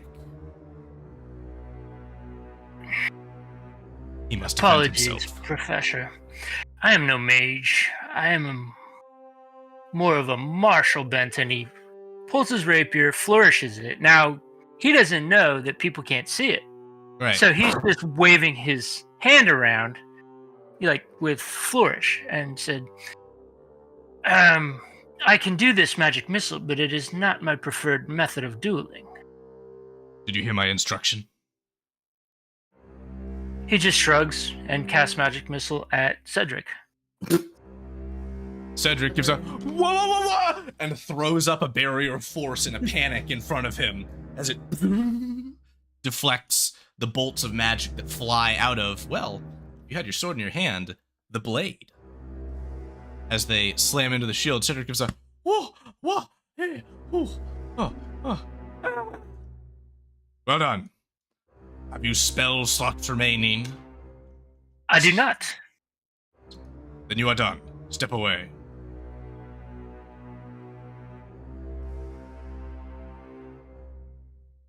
Obey. New one.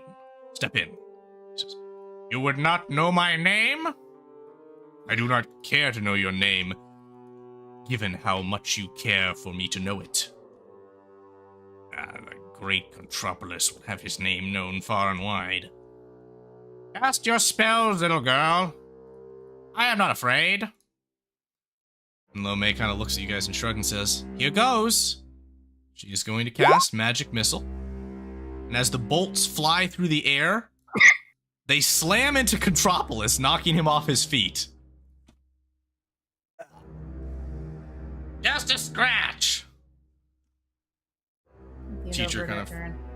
Isn't he supposed to be better than us, according to, well, him? Yeah.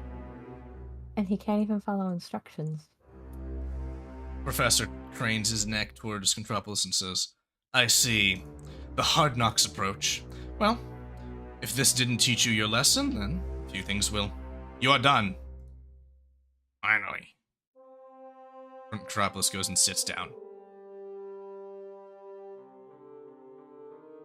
You see one of the other students enter.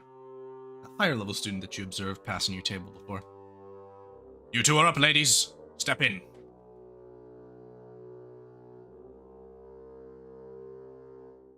How many slots of spell do you have remaining? I have 2. No, you cast animal. We all cast animal friendship during 1. one. Fiery one, you will attack. Okay, Elven woman, you will defend. I can do that. Do so at your will.